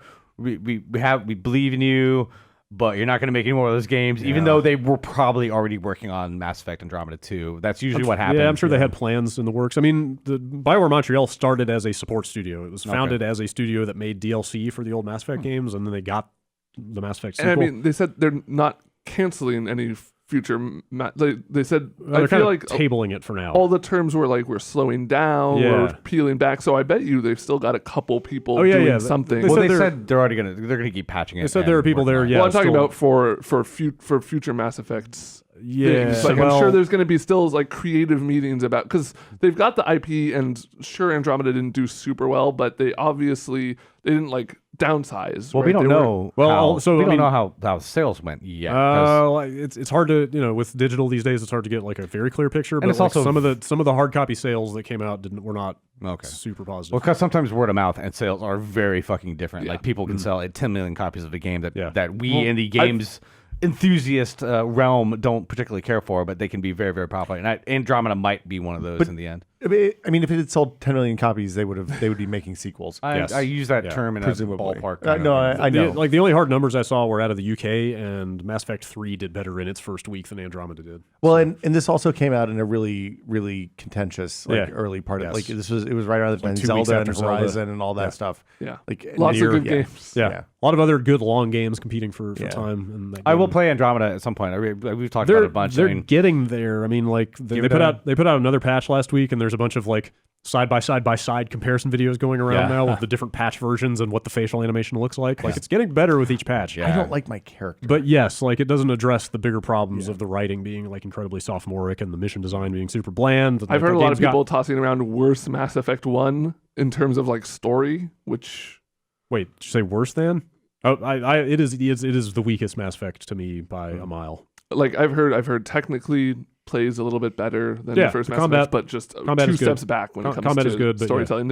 I've heard a lot of complaints about no real driving enemy force. The Reapers are just so cool as a concept in the first game. Yeah, the game has problems that no patches could fix. They say they'll keep patching it out of the studio and working on multiplayer support. I'm curious if there's going to be any single player story DLC because the post credits of that game has got like the most blatant DLC insert I think I have ever seen in a video game. We're gonna finish the fight. Well, it's not that. It's not that the game doesn't.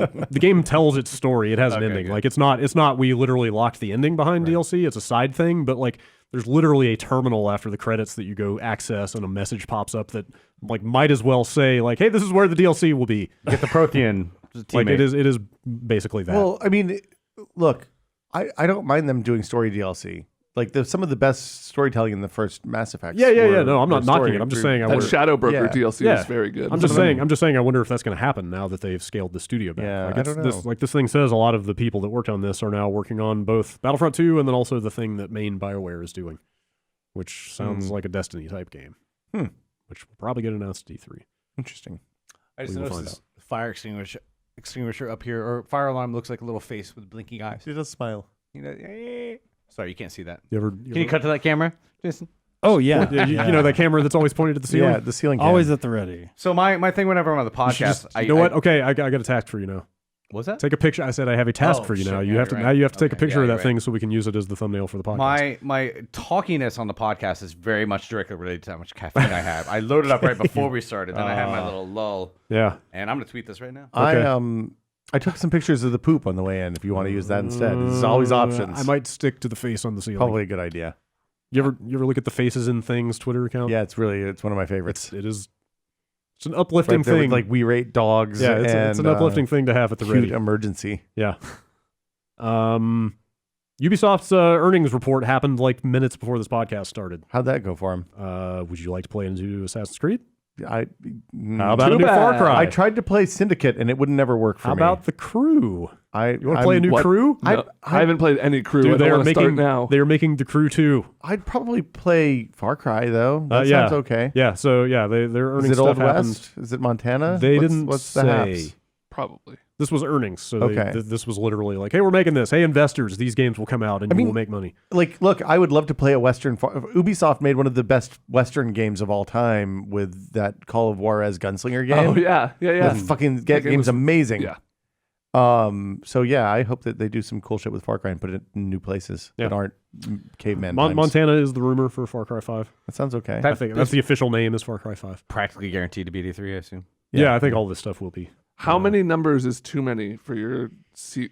Like before you drop the number? 5 is tough. Like 4, yeah. I feel like is pushing it. GTA 5, man, that's pretty solid at 5. That works because letters are easier to put a number on the end. But if you have to say Far Cry 5, like I've already missed 4 Far Cries. FC5? But GTA 5 sounds just like ooh. I mean, sounds like a graphics card. Final Fantasy went way beyond the realm of absurdity. Yeah, but it's Years ago? gone so far that it's like I don't ever want them to stop. Sure. They have to call the next game Final Fantasy Can't 16. wait for Final Fantasy 23. Yeah. Yeah. Ubisoft, I've been enjoying. I mean, I know people shit on anything that's not Steam, but Uplay seems to be working pretty well. I've been playing a bunch of those, the latest. Yeah, I didn't see a Ubisoft lot of stuff. complaints out of like Watch Dogs and stuff like that. I started dealing with the Microsoft store to try and get Phantom Dust, and that was no good. Yeah, Yeah, that's happening also. Gears of War 4 just won't uninstall for my. It's always on my computer now forever. And it's like It took me 60 forever gigs. to What's get the it problem? on my hard drive. Jesus. Why don't you want Gears 4 forever? That game is literally half of my SSD. Yeah, It's Dom, like 120 gig. Dom put the do-rag back on. I finished the fight, and I'll said- come back for Gears of War Yeah, 5. fucking the We Windows, gotta get those worms. the Windows Store install and uninstall stuff is Not okay. so bad. Um, Anyway, yeah, like the least surprising Ubisoft games ever coming to E3. do they have any Get like ready. weird plastic toys coming this year, or not so much? I think the most surprising thing out of that was that the Syndicate, they consider that a success. Assassin's Creed Syndicate? Or not, The Syndicate. No, not the Syndicate. That's something else. Okay. Assassin's Creed Syndicate was Okay. did well for Really? them, right? Like, was two- I believe. That was That was end 2 of years ago, right? 2015. No, that was that was end of Tunes. Yeah, yeah. it was. I like that game a lot. You know. That game was really fun. I bought that. I I got played that on Steam, and I never. The game's not bad, It wouldn't but- talk to Uplay in a way that would let it dope. work. Okay, Ever. I have a Assassin's Creed Go on. Dun, dun, dun, AC, dun, dun, dun, quick dun, question. dun, Okay. dun, dun, I haven't dun. played one since 2. Okay. What should I play? Oh, Black jeez. Flag Black and Flag. Syndicate. Black Flag is good. Is Syndicate ship combat? No, that's all London. Syndicate, yeah, London. London. Yeah. Mario Black Flag's England. good. Syndicate's Boy, good. Okay. Unity, not so much. Black Flag I got scared of because it almost burned into my plasma because I played it so much. Black Flag. really- I that's played. fucked up. I played a lot of Black Flag. Yeah. The I wonder rumor if is the next PS4. one's going to have ship combat too, so maybe just wait for the next one. So The the- Syndicate's great. Supposedly, the next one is set in Egypt. The ship Which- combat in the middle of the desert. Which 2 did you play? I played 2-1. I played 2-1 and 2-2. Okay, that's the right choice. Brotherhood? Yeah, those are Brotherhood. Yeah, Brotherhood's Yeah, great. those are. Yeah, you. The third one- arguably stopped at the right time. The third one adds that multiplayer, right? Yeah. and that's really good. Nobody likes 3. Egypt would be a great. A lot of people like 4. Egypt would be a 4 great is setting good. for AC. Well, they took a Sliding year off. down a Like, pyramid, just like. I mean, the big story with this is they took a year off, right? Like Yeah. they've been making an Assassin's Creed a year for like a decade. They had to almost, make the and- movie. Yeah, I'm sure that took a Same long time. people. Yeah, I mean, basically, Unity was such a disaster that they needed to like step back and rethink. Supposedly, some of the rumors have been saying they've been taking a lot of cues from The Witcher 3, which Oh, that sounds awesome. good. Yeah, Like there are way worse inspirations you could take. you have a silver sword and a regular sword now. I can't wait for the book. Yes, it's all in Polish, unfortunately. Just so you Yeah, know. Assassin's Creed's still one of my favorite series. Yeah, really I'm hope they do well. I'm super curious to see what they're doing with it since they've taken the Ups time. and downs for sure, Yeah. but I So- hope they do well. Still got- I've liked all of those that I played. yes, there's still a lot of potential in that series. Did any of you dive into any of the weird like China versions or anything? The localized The version? bootleg ones? No. They had like And phone like stuff too. Smallish. Anyway. Oh, I where you guess played not. as Some like of the 2 2D different stuff? characters and Yeah. swaps. I never. Okay. Well, that's what you do in Syndicate, anyways. Yeah, Syndicate's Okay. brother and sister. You can go back and forth. Yeah, since you mentioned Phantom Dust, the remaster Yeah. just kind of came out today Yeah. for free. And it's out for free. Go get it. yeah, I it's on Xbox One and Windows Store. What Play is- anywhere? I don't know what that game is. It's a card battler. Yeah, it's But an it's like an original active- Xbox game. Oh. Active time combat with Yeah. card supplements. It's like super you have weirdly to buy packs? popular. No. No. Oh, No, dude, this is like a 15-year-old game. Yeah, this Oh, is an yeah. original This is from the Xbox original Xbox. game that they've the Xbox re-released. One. Yes. Okay. Yes, the Xbox. They announced that last year at E3, right? No, what they announced, They announced years a ago. sequel. What they announced 2 E3s ago was like a full-on remake sequel type thing, which then got canceled. It's, And I think they I don't basically- think it's officially canceled, but it's They like kind of put in it on development hiatus hell. or whatever, but also the developer, I think, They went out of Andromeda'd business. it. Kind of. okay. Anyway, I think they remastered this kind of as a make good because people were super excited about getting a new Phantom Dust, and then when they were told no, it was not a popular thing. Yeah, I had no idea what this game was. I just completely was under my radar. But then I saw a bunch of people getting excited of it. Yeah, like and Patrick. checked out the Patrick original was footage. here at the time when that got announced. Yeah. And he was like jumping out of his chair when they said, "Hey, we're making a new Phantom Dust," and I was just like, "Wait, what?" Did Really? it come out That's around the pretty same time crazy. as Eye of Judgment? Like, is it I that think era it's of older card game? Than, maybe around the same time. Wasn't Eye of It's Judgment also not PS3? that that- kind of card game. Yeah, it's I just was a VR one or AR one. That was an Yeah, AR, AR. You had to put the PlayStation Eye and photocopy all the cards. Yeah, this was and- definitely before that. okay. Powers are More kind of of like a- visualized as cards. I yeah, guess. it's like a Maybe around third-person the same time. fighter. Yeah. But you use cards to like Battle give yourself chess. abilities and stuff in Oh. the game. Okay. Yeah. Anyway, I I'll have, download it. Give it a try. yeah, I have no Yeah. idea. I have no idea why it's free, but it's free. Somebody That's- made it happen. Over That's there. awesome. Yeah. Nice job, Microsoft. Maybe they have an announcement about that actual sequel. Phantom Dust, E3. yeah. Maybe this is just like, hey, get hype for Phantom Dust. Here's a free thing. Beat the game, hit the terminal. Get all tasted up. Yeah. $60. But that's, Boom. good on them. That's cool. Microtransactions. Maybe they added microtransactions. You can buy card packs now. What's the pack For animation free. look Oh, like? God, pretty good. What if they totally did What is that? a Phantom Dust? You know what a good card Very, battler is? like JRPG. Metal Gear Acid 2. Yes. Yes. What's They that should about? Bring that back. Yes. I think. Yeah. Do you get Or just acid? make Acid 3. I would be totally in favor of either of those outcomes. I want Acid 2 on my Vita, and I bring up Acid all the time. It's a great game. I want Acid 3 on my iPhone. I want Acid. Help the email. Next, Just next acid. news story, please. Period. The creators of Parappa the Rapper and Guitaru Man are getting together to make a new rhythm game. Because why not? I think that is a grand Dude, idea. seriously, there is no reason why not. I would Yeah. love for those people to take what has happened in the last 20 years with rhythm games Yeah. and make a new game that plays like a modern rhythm game So- that has their unique sensibilities. So it's called Project Rap Rabbit.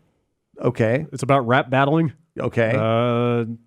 Full disclosure, this is a Kickstarter. Don't go fund this just because we're talking about it. Does it use machine learning to determine whether you're rapping effectively or not? No, yeah. If you rapping cool Yeah. with algorithms. That would be amazing. The pitch is that basically Parappa was not enough of a rap game, and they are going harder in that direction. Okay. All right. There aren't enough rap games anymore. Here, Rap games. let's see. That rap game, that game, the karaoke rap game from a few years ago, that was a pretty good game. Def Jam. Def Jam. Vendetta, yeah. The battle system. This is from this Kotaku story I pulled. The battle system in the game was inspired by the sort of dialogue trees found in many modern role-playing games. Rather than simply tapping along to a song and being scored for their accuracy, players will use an emotion-based dialogue wheel and keywords to counter their enemy's lyrical assault. Firewatch meets Parappa. This is good. Battles play out in 3 steps. First, the player listens to their opponent's rap, during which specific keywords will be highlighted. Then the player chooses which of those keywords to run with and which type of lyric to bust back at their opponent. Boast, laugh, joke, or coerce. Finally, their Coerce every time. Yeah. Finally, their rap plays out, and they tap along with it for maximum impact. That sounds awesome. That's Sounds great neat. because you're like mentally thinking of what you're going to say to the other guy, and then you also have to deliver on the goods of just give it like some emotion. Yeah. and you have to give the flow. You have to have the flow. Yeah. That sounds okay. It sounds That sounds like super a cool. really good way to visualize a rap battle in a video game It's context. just like 8 Mile, but in a video game. There's you can't have your arms be weak or your knees or spaghetti. That came from your mom. Yes. She made the spaghetti because the knees are weak, like noodles that have been cooked. Okay. Yes. Then it gets on your sweater. They're not al dente. They're Yeah. al They don't have- fuente. Is that No, it? I don't know. I was Rhyme something with al dente. al fuente. El Fuerte. I don't know. Al dente. Al bunte. It doesn't have to have Al in front of it. Al Bunty? Al bunde. I don't know. Yeah. Somebody Something could about could get away with that one. I'm not rolling. sure Yeah, that it's I you. can't get away with that one. Yeah. That sounds awesome. Like who would have thought that? I mean, whatever. They just put out that HD Parappa remaster. Oh yeah. So, Yeah. These things don't happen by accident, yeah. Brad. But that's pretty pleasantly surprising news. Do you think we're heading into a lull of E3 leaks, or is it going to ramp up till E3 happens? 'Cause Oh. a lot of the E3 Judges Week it's all NDA'd up. You're not allowed to talk about it. But and also they don't show the big stuff at Judges. Like Oh, yeah? people every year I see people saying like, oh, he's going down there to see everything at E3, and like, no, not Well, remotely. Like a lot of people don't even. This is for the E3 awards, right? Yeah. Which are kind of the most, not to say it, but they don't mean much outside of like a marketing box quote at the end of the day. Well, but, the big thing about the awards is that any game that's eligible has to be playable. You have to be able to get your hands Yeah, on it as a judge and say that you played it. And a lot of the biggest stuff at E3 that gets announced doesn't even exist in a playable form, right? So like, Well, or it's like a demo that the loop is really tightly Yeah. scripted, and you have to like ride that loop yeah. really closely. The awards focus on games that are like relatively close to being finished, versus like big press conference stage stuff is not stuff that which gets is the kind of wheeled stuff out we'd at- already know about if it's already kind of ready to be played. Well, so. yeah, or guess about it. I hope they talk more about Mario. at E3. Typically the judges, hat. the stuff they play at Judges Week is stuff that you know about, Yeah. and that you maybe haven't had a chance to play yet, or Yes. haven't had a chance to Yeah, play in so any it'll be kind of meaningful stuff way. that's announced, Yeah. even like recently announced, like the new Shadow of Mordor Or World War stuff like that. Call like of that's just a Duty guess. I don't WW2. know that game. Far Cry. Who knows? Yeah. Yeah, typically like it's stuff that we already know about. I don't know. A lot of companies seem to be getting out in front of it already. Like the Ubisoft just dropped all these games today. Like there's the Destiny 2 live stream is in 2 days. Yeah. Like a lot of the big E3 stuff is sort of officially coming out already. Anticipation rising. Yeah. Like I said, I got my flights. I'm looking forward to going to the show floor and seeing a bunch of like random people who paid $500 to get in. Ooh, $250, I think. It's a lot. Yeah, it was a lot. For the sold out now, isn't it? Well, I don't know. I think so. Yeah, that's gonna be fun. I paid $300 and I gotta wait in line for 2 hours to play a game that's coming out in 2 months, anyways. Yeah, I'm really curious how they handle the public aspect of that stuff. But they're doing stage talks and stuff too. Yeah, I think. There will be other things to do. My goal is to get into 3 different reaction highlight reels. I'm just gonna bring my best, like You've been practicing. Yeah. To any game, not necessarily stuff I'm excited about. But what was the show last year that had that lady just kept on saying, "Woo!" Was that Ubisoft or something? That sounds like a Ubisoft thing. The Muppet arms were really good. That's good. You gotta. It's kind of an Arsenio Hall wrist action going on there. Since you're very tall, you can totally get the local news people to come at you because they'll be like, "Look, this guy is very tall." Yeah, it's especially good if I like elbow somebody, kind of. And they look really annoyed at me. But what are they going to do? Yeah. Step to you, just turn your press badge around. I'm just really excited about Wonderful 102. FIFA 2019.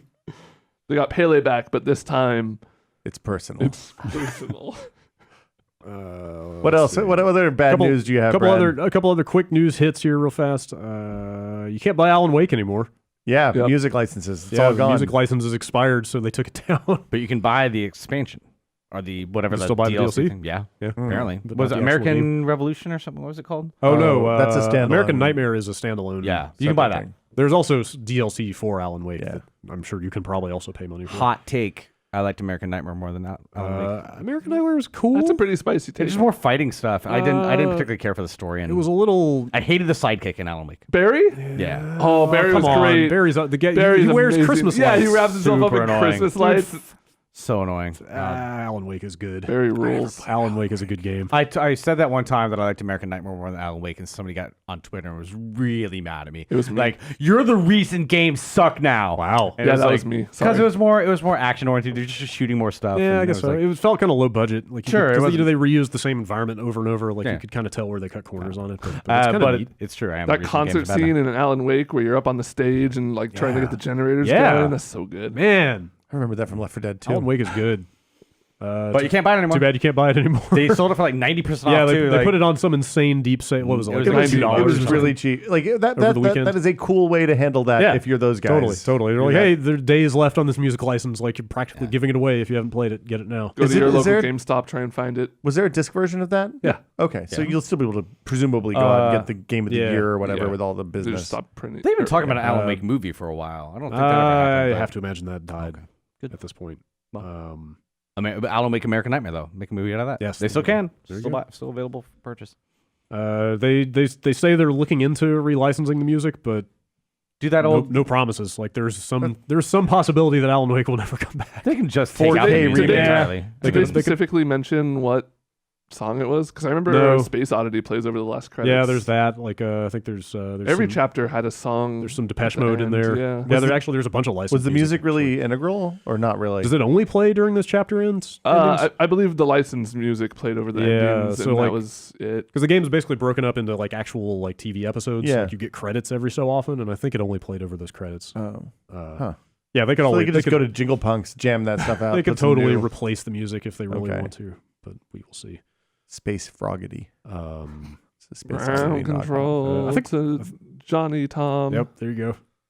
Good stuff. Wall Street Journal is reporting that a Zelda app is on the way. Why would they not make a Zelda app? Yeah.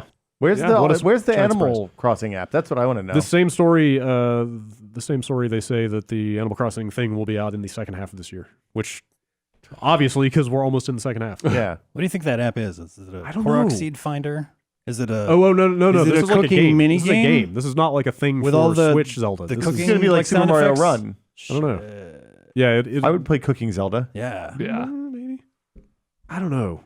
I bet it's like I was an all endless excited runner. I was all excited for Nintendo phone games, and then like the last couple have just been sort of like. I like Super I Mario. played I know a you guys lot don't of like Super Super Mario Mario Run, Run. but I put a lot of time into that game. The game's okay. I got 9999 toads. That's too many toads. That's a lot of toads. Did you lick them? That's what you get when you unlock Peach's. You guys Okay. reminded me I should uninstall that. I don't like it at all. Get rid of it.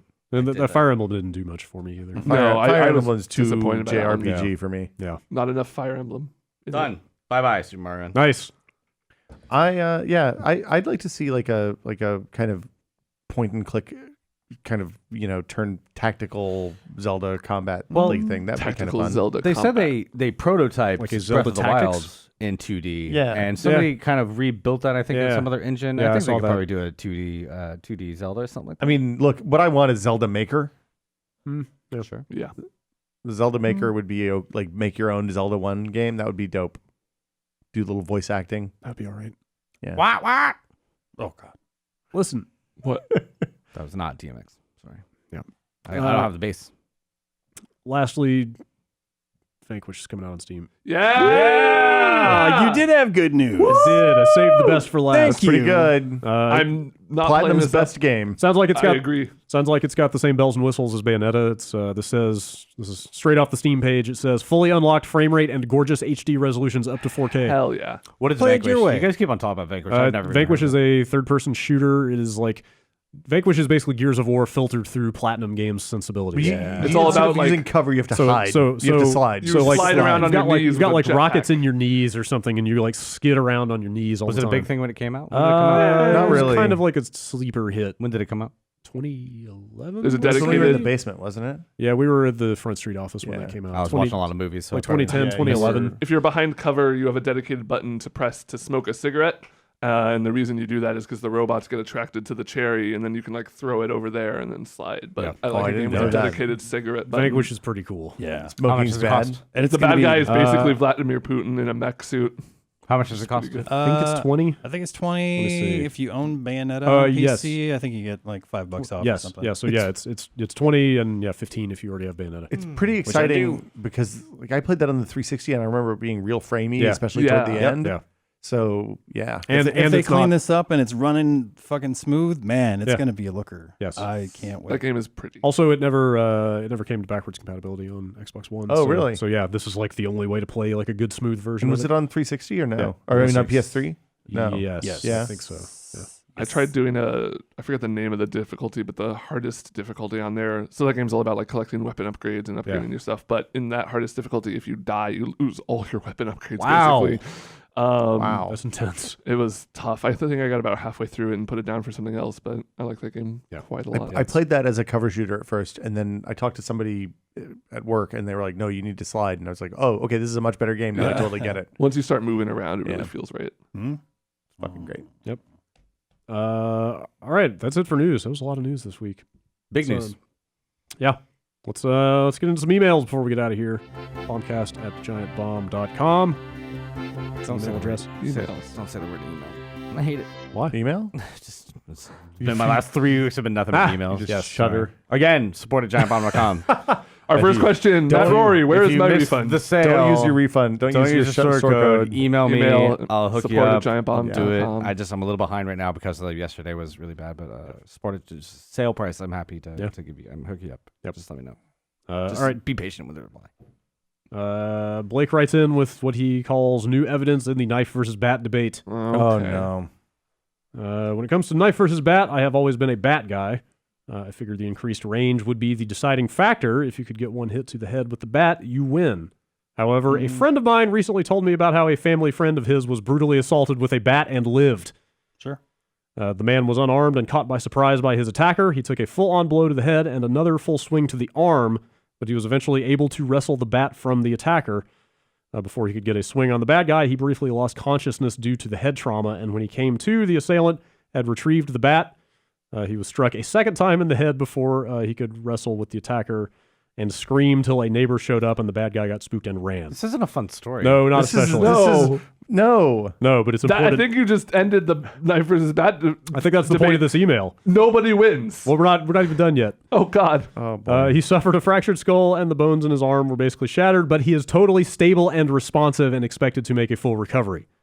Well, okay, that's good. You can So- get stabbed and there's that story of Tim Heidecker getting stabbed by like Who stabbed Tim Heidecker? What? in Who would college. stab He Tim got Heidecker? stabbed by like a guy on speed who was his neighbor or wow. something. He Yeah. got stabbed like 2 or 3 times and didn't realize he was even stabbed until he got home. Yeah, there's that story from a few years ago that Sean Bean got stabbed outside of a bar, Yeah. and then he just went back into the bar and ordered another drink While the because ambulance showed he's up. fucking Sean Bean. So I used to hang out with bartenders when I was in college, and the one of the regulars at the bar was a old crusty guy who'd seen some shit, and there were a bunch of doofy college kids talking about whether it'd be worse to be shot or stabbed, and the guy at the end of the bar basically was like, "Look, stabbing is much worse.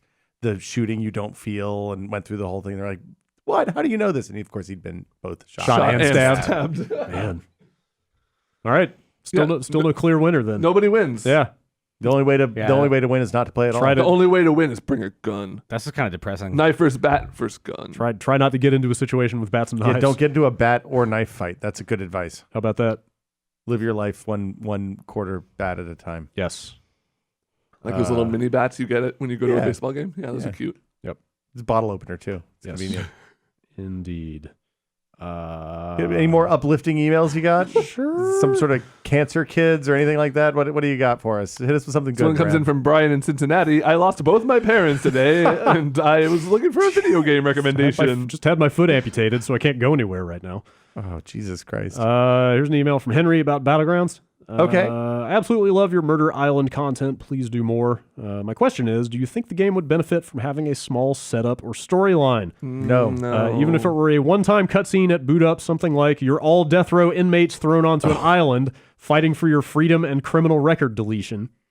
Like Vincent Diesel in that car movie. I like that story, but I don't not think bad. it needs it. Yeah, I kind of like that. It's You just like can fucking. make, Why are you they? create your own story? I think it needs to be more like you're just a bunch of 100 normal ass people who like enter some contest and think they're going to go be on American Idol, and then it turns out they're on American Death Idol, You're on like Murder Island. what's a competition show where all those like jacked people would be going? Oh, like American Ninja Warrior. Yeah, they're all on a plane to something. American Ninja Yeah, Warrior. Yeah.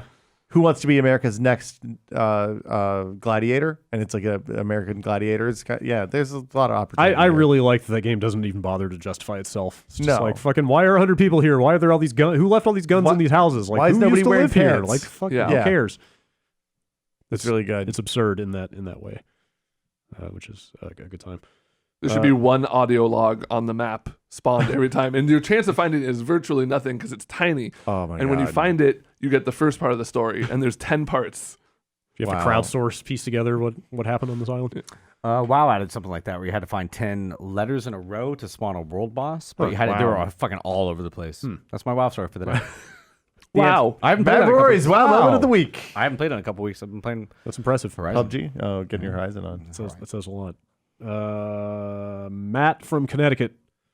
Do you think there's any value in game reviewers doing follow-up reviews for games after the fact? In other words, should we get updated reviews after a game has been out for a while and had the chance to push out some updates, fix some bugs, and generally let the dust settle?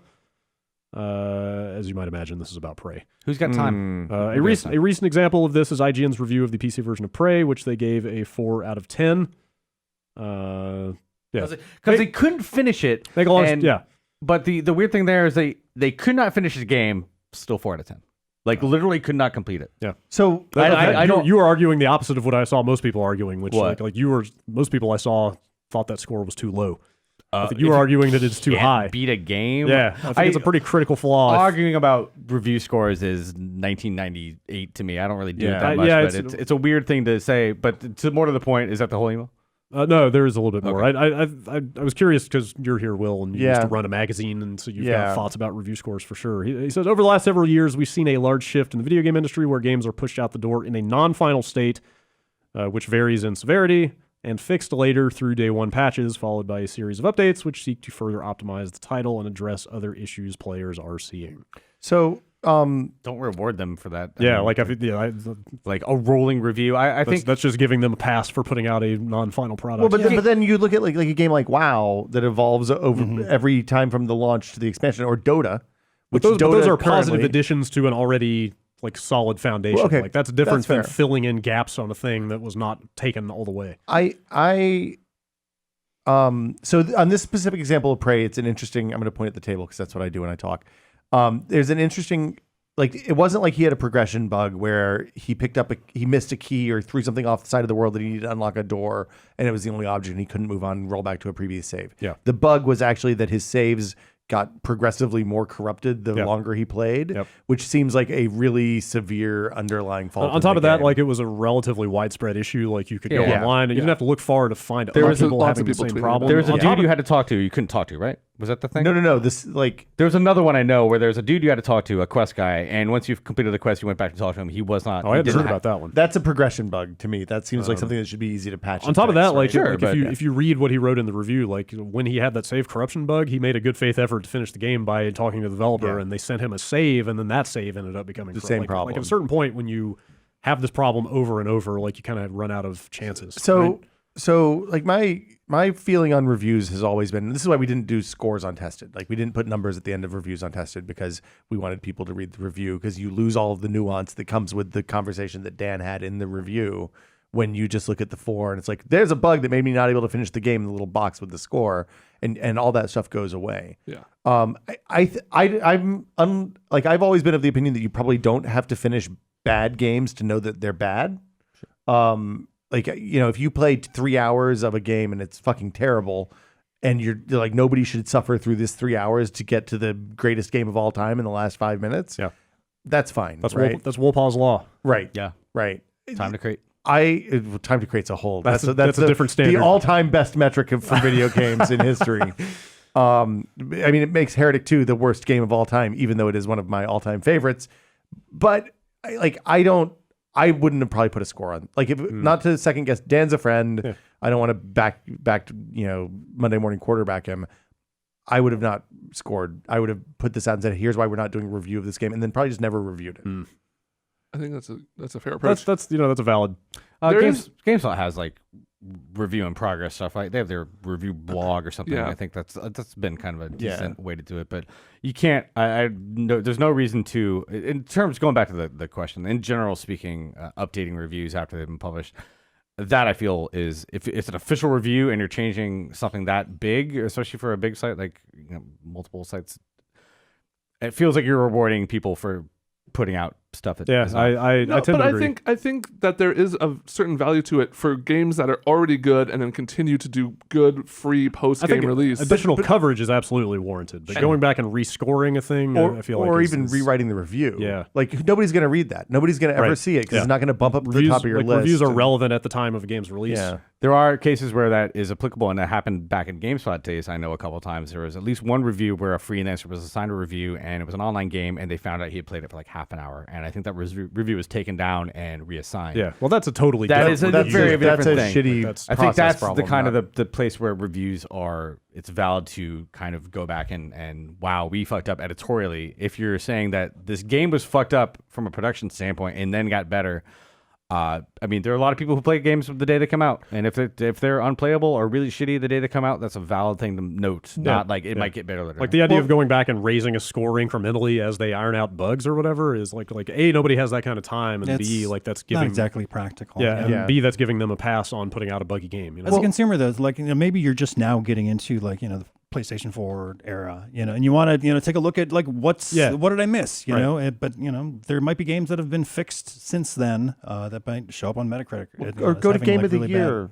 Watch Let's Plays. Like there's other places to get that information. Forums. That's the other thing about this is there's plenty of other outlets now. There's so many more ways than a review to showcase a game. Like, check in every week on this game, and it's like, check out this new thing they added. At the end of the day, the review is for somebody who has early access to a game or the ability to play all the games without having to pay for them, to say, hey, this is a thing that's worth your time and money. And if the review doesn't, like, the review should serve that purpose first, right? And then after that, then it's a piece of general, like, it's not, if you've already bought the game, a review is not for you. It's not to make you feel good about your purchase. It's to say, hey, if you like this kind of game and you like this kind of game, then you might like this thing. This is a good one. And like, this didn't, like, it wasn't like this is a bug that was fixed in a 0-day patch that he was playing an early release version of the game. The review came out like a week or maybe even two after the game was out. It's especially egregious, because Prey wasn't sent out to press until the day before it came out. Like, that was the final version of the game. So there's other like Bethesda's review policy adds another layer of unpleasantness and like weird corporate politics to this. So yeah, anyway, I don't know. It's a weird mess. situation. To that own self be true. I mean, it's, as long as your review policy is consistent about this kind of stuff, and you're not just making it on the fly. And Dan is we're talking about Stapleton. Yeah, this is Stapleton. He's very serious about reviews and what they mean for a site. So it's not. Hopefully, I don't feel like we're calling anybody out. I think he's very serious about what this stuff means, and he knows how important it is to IGN to have like a consistent I don't think even the intent of the email was to call him out so much as just say, like, in general, like, Mass Effect is another great example of like that game was borderline broken at launch, and like it's getting better slowly. It's been out for almost 2 months at this point. I mean, but the pressure is that a lot of like. The pressure is, hopefully most people realize for game sites, is that you need to have that review done as soon as possible. There have been times that, people have stayed up, definitely Jeff back in the day. I mean, you guys still crank out games. Dude, I distinctly remember finishing Final Fantasy X-2 at 4:30 or 5 in the morning and then like going straight to work in the morning to write the review. Like, so there's no winner in this kind of situation. It's just like the least worst outcome. So I think that race to get I'm much more of I'd rather read a review 2 weeks late, and because I'm not going out and buying games on day one as much definitely anymore. in the minority. You think? I don't know. For your audience, probably. I admire outlets that have like put their foot down and said like, we're going to review stuff when we're ready. These days, like there are outlets out there that are putting out reviews a week or two after games come out. When I was writing, you guys do that some. Yeah, we do. Yeah, but reviews aren't as much of a focus for us. That's true. Some. The stat when I was writing strategy guides, print strategy guides, that you sold 90% of them in the first 2 weeks of a game coming out. Traffic is going to be the same way too. Like the first 2 weeks of a game's launch are basically, unless it's something weird like Dark Souls or Player Unknowns, like or that Hitman, is really. I feel like that may have changed somewhat. I think digital has changed. Streaming has made it a little bit different too, but I feel like you can get a really clear picture of a video game without ever reading a review because there's just so many ways to watch it. Yeah. With commentary, without commentary. Clip reels. Have we ever gone back and updated a review on Giant Bomb? Are you guys, do you recall or change the score? We've done 2 separate reviews, I know, for like different consoles. Yeah, but those always went up at the same time. Yeah, but I can't never think of any case where we went back to something. I would much rather have somebody have time to sit down and reflect at this point on what, especially as we're dealing with games with more nuance in storytelling and stuff like that. Like, I'd much rather have the game come late, the review come later. But again, maybe I'm a unique case. Both valid stances. Yeah. Also, they fixed the shitty input in Prey. You said that, yeah. Did I mention that on the podcast, Yeah. or was that off? You said earlier. Did I say it's on air? Okay. Yeah, you already said that, Brad. You don't have to say that again. I could not. 2 more points on the scale.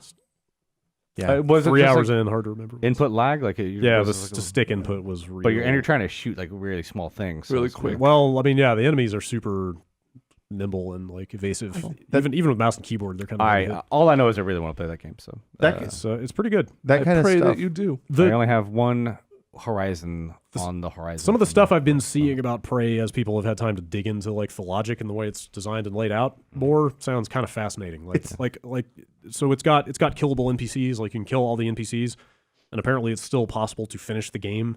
Well, so that's Arcane. Like that's the thing that they do with Dishonored. I saw like there are apparently...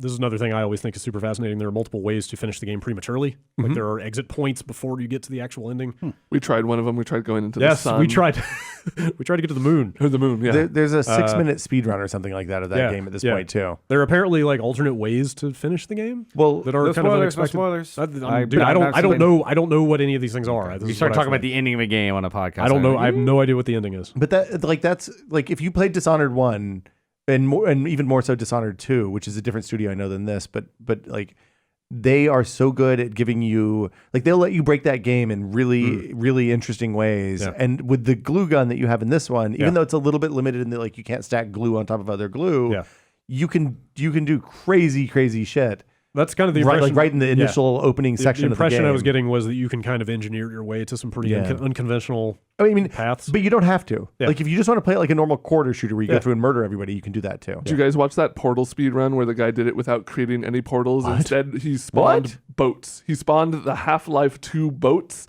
and you can spawn boats in a certain way where if you're standing in them, they'll push you into another room. So it's just a speed run without making any portals. He just spawns boats into the world. That's amazing. That push him through the game. It's pretty cool. It's pretty good. I suggest you go check that out at home. Okay, let's do this one quickly. Let's not dwell on it too long. Mark from Leeds in the UK. There have been many Street Fighter games. What are the top 5 ranked in order of best to worst? Oh, come on, man. Just give me your list.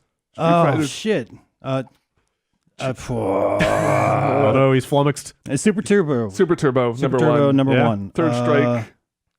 No. Alpha 2. All right, I'll let Jason go and then I'll do mine. Alpha 3. Wait, Alpha 2, then Alpha 3? Wait. Oh, fuck. Yeah. Okay. Yeah. This is binding, by the way. Yeah. Yep, you're gonna live by Alpha this. This is 2, going to be Alpha tattooed 3, on your arm. Street Fighter 4, Street Fighter the movie. Joke answer at number game. 5. The movie, the game. No. No? Well, I mean the console version with Sawada, not Oh, the I was arcade gonna say, version. the only game to feature Big Sawada. difference. Yeah, that's my order. I'm sticking to it. Super Turbo, Alpha 2, Alpha 3. Yep. And then 4, and then and then the Street Fighter the movie. okay. Super Turbo, Third Strike, Alpha 2, Street Fighter 4, another championship, Street Fighter 2 Championship Edition. Huh. Okay. Or if I can, Street Fighter 2 Rainbow Edition. Is that what it was called? Not canon. Is that It's the one not with, canon. Is that the but one it's with the fun. handcuffs? It's fun as fuck. Why would you choose like a Championship Edition over Turbo? No, Turbo was number 1. Right, I know, but like, why even have that on the list? Like, Because I it's- just really like Street Fighter 2. okay. I don't see. Yeah, all right. There's a new one coming out on Switch. Well, Yeah. newish thing. That thing It's sounds, new too? That thing sounds weird. Well, it's the Final Challengers. Well, Oh, okay. so They made There's going to be a first-person mode. they made a new Street Fighter 2. I don't know enough about the Street Fighter. Do you know how Street Fighter 2 has 2 guys on opposite screens and you're looking at them? Is this the one where you say This one- Hadouken? They Do you have to rotate it draw around. faster than everybody? You're like 1, 2, 3, boom, or do you milk? You Never get mind. to, like, Never mind. Look at your foot. Yeah, okay, that sounds great. You look pensive, Brad. Yeah, I'm Hadouken. trying to pick emails here. Sometimes they seem like a good idea at the time when I put them in the document. Yeah, and then like that bummer at the beginning. And then at game time, you're like, I don't know, let's skip you that. gotta make it. You gotta play each game one day at a time, Brad. Richard from Toronto Hello, with a Richard. would you rather? Okay. Would you rather have an unlimited personal supply of batteries or be friends with a really cool dog? I have an unlimited personal supply of batteries. Do you? yeah. I at the bought a bunch of mail room. Enveloops. Oh, Oh, that's stealing office supplies. That's different. No, How it's all cool for is this office dog? stuff. I live here, so I'm going to say, what if the dog was cool enough to go steal you batteries at a moment's notice? What I was gonna say is like having batteries. That's useful, but it's not cool. It's not fun. yeah. Like it just means like, hey, do you have some double A's? I'm like, yeah, I got Easily double A's. replaceable. Maybe the dog wears sunglasses? I don't know. Like I feel Poochie? like- kind of cool. hey, does it talk? Yeah, I feel like dog wins this one hands down. Yeah. Like the dog's always happy to see you, and the batteries How are often do we fucking use not gonna batteries care. anyway? Too like it's I use batteries a lot. If you had unlimited batteries, though, you could go get an IBO off of eBay. No, those are And rechargeable. you have. Oh, are they? It's not. You can't put double A's in there. Damn it! Of course, you know how an IBO charges. Yeah, I've had an IBO. You owned an IBO? No. I reviewed one. They sent one my in. God. Sony hap- sent one to us with some really, really strictly worded language that made us terrified that we were going to lose accessories because they were going to charge us for the whole thing if we lost the little pink ball that it came with. what's an IBO? Dude. What? It's the Sony robot dog from the early 2000s. It's like the thing is like .com as fuck. Sure, I It's- know. It's basically a Tamagotchi Does that's it have also like a is robot. its eye like a black visor kind Yes. of? I think so, yeah. It looks like the front of Ed 209 on its head, basically. Same machine guns and everything. Yeah, but it would chase a pink ball really slowly, And then shoot it. and then With the machine Yeah, with the guns. machine. You guys need yeah. to step up your would you rather's. They need to be a tough choice and they Yeah. need to like be really intense. Yeah. like It can be good, it can be bad, but just like, you know, It needs to be a tough decision. That's the Yeah. main thing. like we can buy batteries and have them to us within a day for Yeah. cheap. Yeah. Already. And I can walk 15 feet in We any can find direction some and cool meet dogs. a pretty cool dog. They Find give some it to you cool for free dogs. at the mail room, just Exactly. Yeah. Yeah, like the idea that there's that one dog is cooler than another. Like I've known some dogs that are kind of assholes, but like all dogs are pretty good as a You whole. own one. My dog is definitely an asshole. Your dog hates me. You were too tall for her Yeah. worldview. You couldn't. She couldn't fit all. You're like El Capitan for a corgi. She like, I don't can't even fit the entire Ben into one. She had to move her head to see all of you at once. Did you see the corgi that was trying to high five and couldn't get up high enough Yes. to high five, and it was like, just like trying its best to high It's a five? very, very cute Show corgi. everybody on the podcast this high five. No, I don't think That's going to play on a. Yeah. it was really adorable. I really wanted that high five though. What happened to the IBO? What do you mean? Where'd it go? We sent it back. They Aw. were fucking really serious about it. It's playing in a field somewhere. You didn't give it. You didn't give it It's in a forever farm home? in Montana. Look, at the end, I was like, I'm going to ask them and see if I can get an editorial discount on this because in the old days, sometimes people would do that. And they were like, yeah, we'll give you an editorial discount, $25 off. It was a $1,500 robot dog. Nice. We did not keep the IBO. Poor Ibo. You know people who have IBOs. I do. Yeah, if you, I can. Are you gonna name names later? I'll name names Oh, after the boy. show. I don't know. It's I mean, how much are Flickerstman. they're Surely. really expensive. even now? Yeah, Really? yeah. Like somebody I used to work with wanted an IBO at one point. Went on eBay and started set up a search and was like, "Well, I'm never getting any IBO because they're like $3,000 or Oof, something. They're wow. crazy expensive." Okay. Would you review one now, like a post? I mean, if Rewrite somebody, the review. Like Update IBO reviews. Well, since the all the work that I did for Maximum PC got rolled into the PC Gamer website and disappeared like a year ago. Hey, that There's feels great, it's doesn't not it? rewriting the review. It's just reviewing it now. Yeah. So send me an IBO. I'll review your fucking IBO. All right. Make it happen.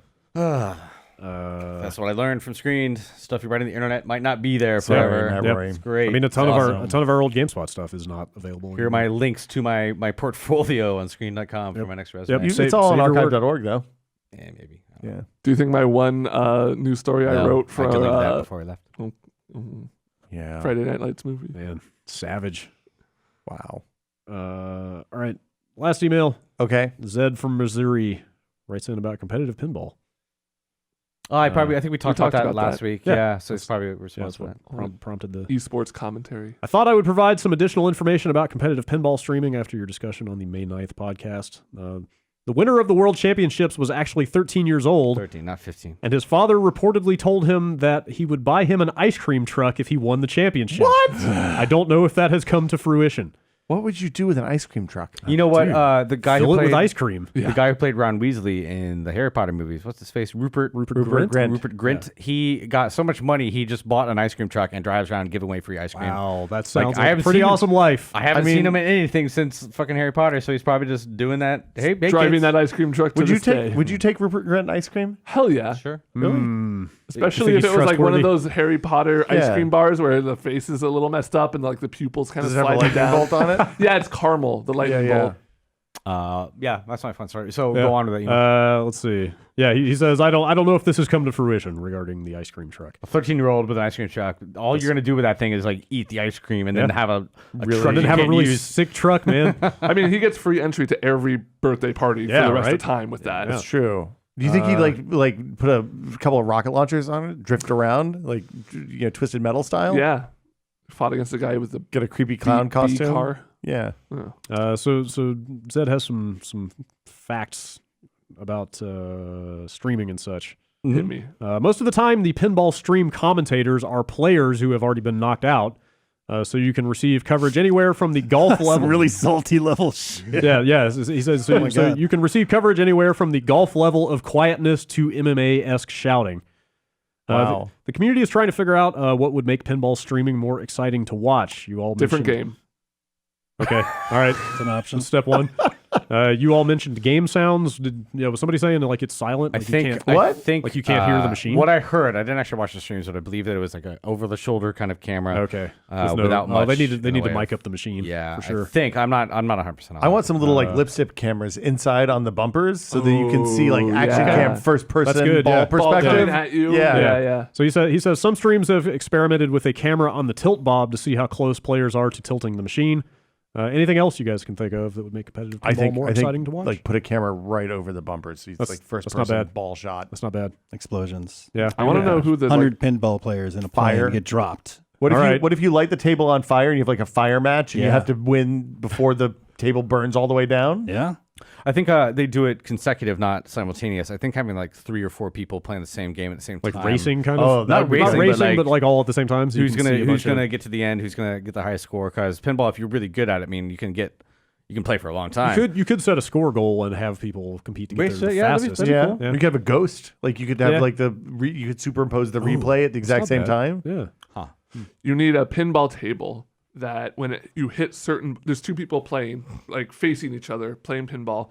And when you hit certain bumpers or trigger certain events, it puts stage hazards on the other person's pinball machine, like a little thing that comes that's out. real like, meta. like a little punching fist that comes out. Something or that just like, jabs you in the groin. Yeah, just like some sort of, interactivity between the 2 players. Like, I want battle pinball, basically. You want Puyo Puyo Yeah. Puyo pinball. pinball Okay. side by side, and you can get, if you get enough points, they get A like brick falls on their head. Or like the glass, the bottom half of the glass becomes invisible. Yeah. Or it gets, you get really transparent. foggy inside the see it. machine. Yeah. Yeah. We're thinking outside the box here. Like Mario Kart meets pinball meets Some real next level. Bishibashi Battle. What is that game? That sounds like made up phrase. There's some game where you play. It's different, but it's got it's a big arcade machine with 2 levers on a track, and they can move left to right. And you're basically battling the other person in real life by like pushing. As you move the thing, you move your character left and right to avoid stage hazards. Bishibashi Sega plushie tower battle? Jesus. Maybe. I don't know. Oh no, Bishibashi is the Mario part or WarioWare kind of game. I think it's something Panic. Okay. I forget. Doku Panic. Not that one. Maybe. Pinball. Pinball. I'm Pinball. glad people are still doing stuff with it. Bombcast. Yeah. At giantbomb.com. Pinball at Thanks for writing in. giantbomb.com. Send us all your. We want to find the next tasteless unartosis of pinball. Yes. We're looking for the top 2 up and coming pinball esports commentators. What if they're in this room? What if they are? We're probably not. You see, there's a Wizard of Oz machine at the Draft House. No. One of those. Yeah. dollar Oh yeah, play they things. did have I need some to try that machines this there. time. Of. Have you not been to Free Gold Watch? Oh, you're in Oakland now. What's that? You should go to Free Gold Watch. Yeah, I've never been there. We've talked about it. Oh, it's good. It's fun. Funny story about the pinball machine at Draft House. Me and my friends were going to go see a movie, and we walked upstairs, and they have a Big Lebowski pinball table, Yep. and there was a guy cursing it out, just like really mad, really salty at the machine, and we're like, this is really funny, and like the antithesis of what you'd expect from somebody playing Big Lebowski pinball. We saw our movie, we came out, and there was another separate dude cursing out the machine, this time in front of his like girlfriend who was very visibly upset. That's amazing. That's pretty good. So I guess So it's just like the hardest pinball game I guess ever it's made. a very rage-inducing pinball That's game. I've awesome. never played that. Yeah. That's great. We should go. We should do after the show. Go play that thing. Go and work on our commentary. Yep. Oh my God, you get beaten so bad. Maybe. Well, I mean, the best commentators are never the best players. Right. That's true. Maybe Tasteless and Artosis will get into pinball casting. Like, it seems like StarCraft is kind of dry these days. Yeah. Did you We're guys gonna make the switch? So I watched the Giants game that went like 17 innings the other night. Yes. And by about the 13th, it was 1 a.m. when it finally finished. But by about 11 o'clock, the announcers had been going for 4 or 5 hours and were just fucking done. Like they like Just it's so over it? good, right? They at one point they like throw it down to the person on the field, and the person on the field is like talks for 90 seconds or something. She throws it back up to the booth. It's like, well, thanks for taking that for 90 seconds, Louise. We'll be up here, and then it's just dead air. Like they're talking. They count 10, 20 between when they respond and when they say something. It's amazing. It's like nobody cares who wins at that point. No. There was a football game during an announcer strike where they just aired live football with no announcers, and apparently it was like the highest rated. That sounds football. great. I think it might have been a college game or something like that. But That's it was wild. just like no announcers at all. Just watch a game. People liked it better. Terrific. Huh. That's crazy. Okay. All right. Will Smith, thanks for being here. Always, man. It's Yeah. always a fun. Always a good time. I assume since you hired Ben, you were done with me. I was, out of the loop It's always here. fun having you around. Plus, you're always game to be on a podcast. Hey, look, it's nice to leave the house sometimes. Yeah. So you've got that incentive. Yeah. Whereas most people have a hard time carving 4 hours out of their workday. I Come over here. got somebody recommended after we talked about yoga pants, athleisure for home workers a few weeks ago. Somebody recommended the ones from either Old Navy or Target. I went out and bought a pair of each. Yeah. Target one's definitely better than the Old Yeah. Navy ones. Okay. Yeah. You can vouch. I highly recommend. Comfy wear. You're not getting paid. You're not getting paid for that. This is not a hashtag spawn. Okay. Why are you wearing pants at home? It's cold. I live in Pacific. It's the fog zone. Yeah, okay. Yeah. What do you wear, Tom? Not pants. All right. 4 pairs of Shorts. underpants. Yeah, that's right. Well, I mean, Peel look, them off you're as necessary. You're gonna harm Well, your so I start with a sperm thong, and then I work motility. my way up to tighty whities, Okay. and then boxer briefs, and then boxers. Dude, Got it. your boys are gonna be too hot. You're gonna have motility problems late in life. You want to? No, I got a special heat-controlled, temperature-controlled, climate-controlled cup. Swing free, man. Swing free. It's your house. Yeah. If you can't do it there. All right. This has been the Giant Bombcast. Thanks for listening. We'll see you next week.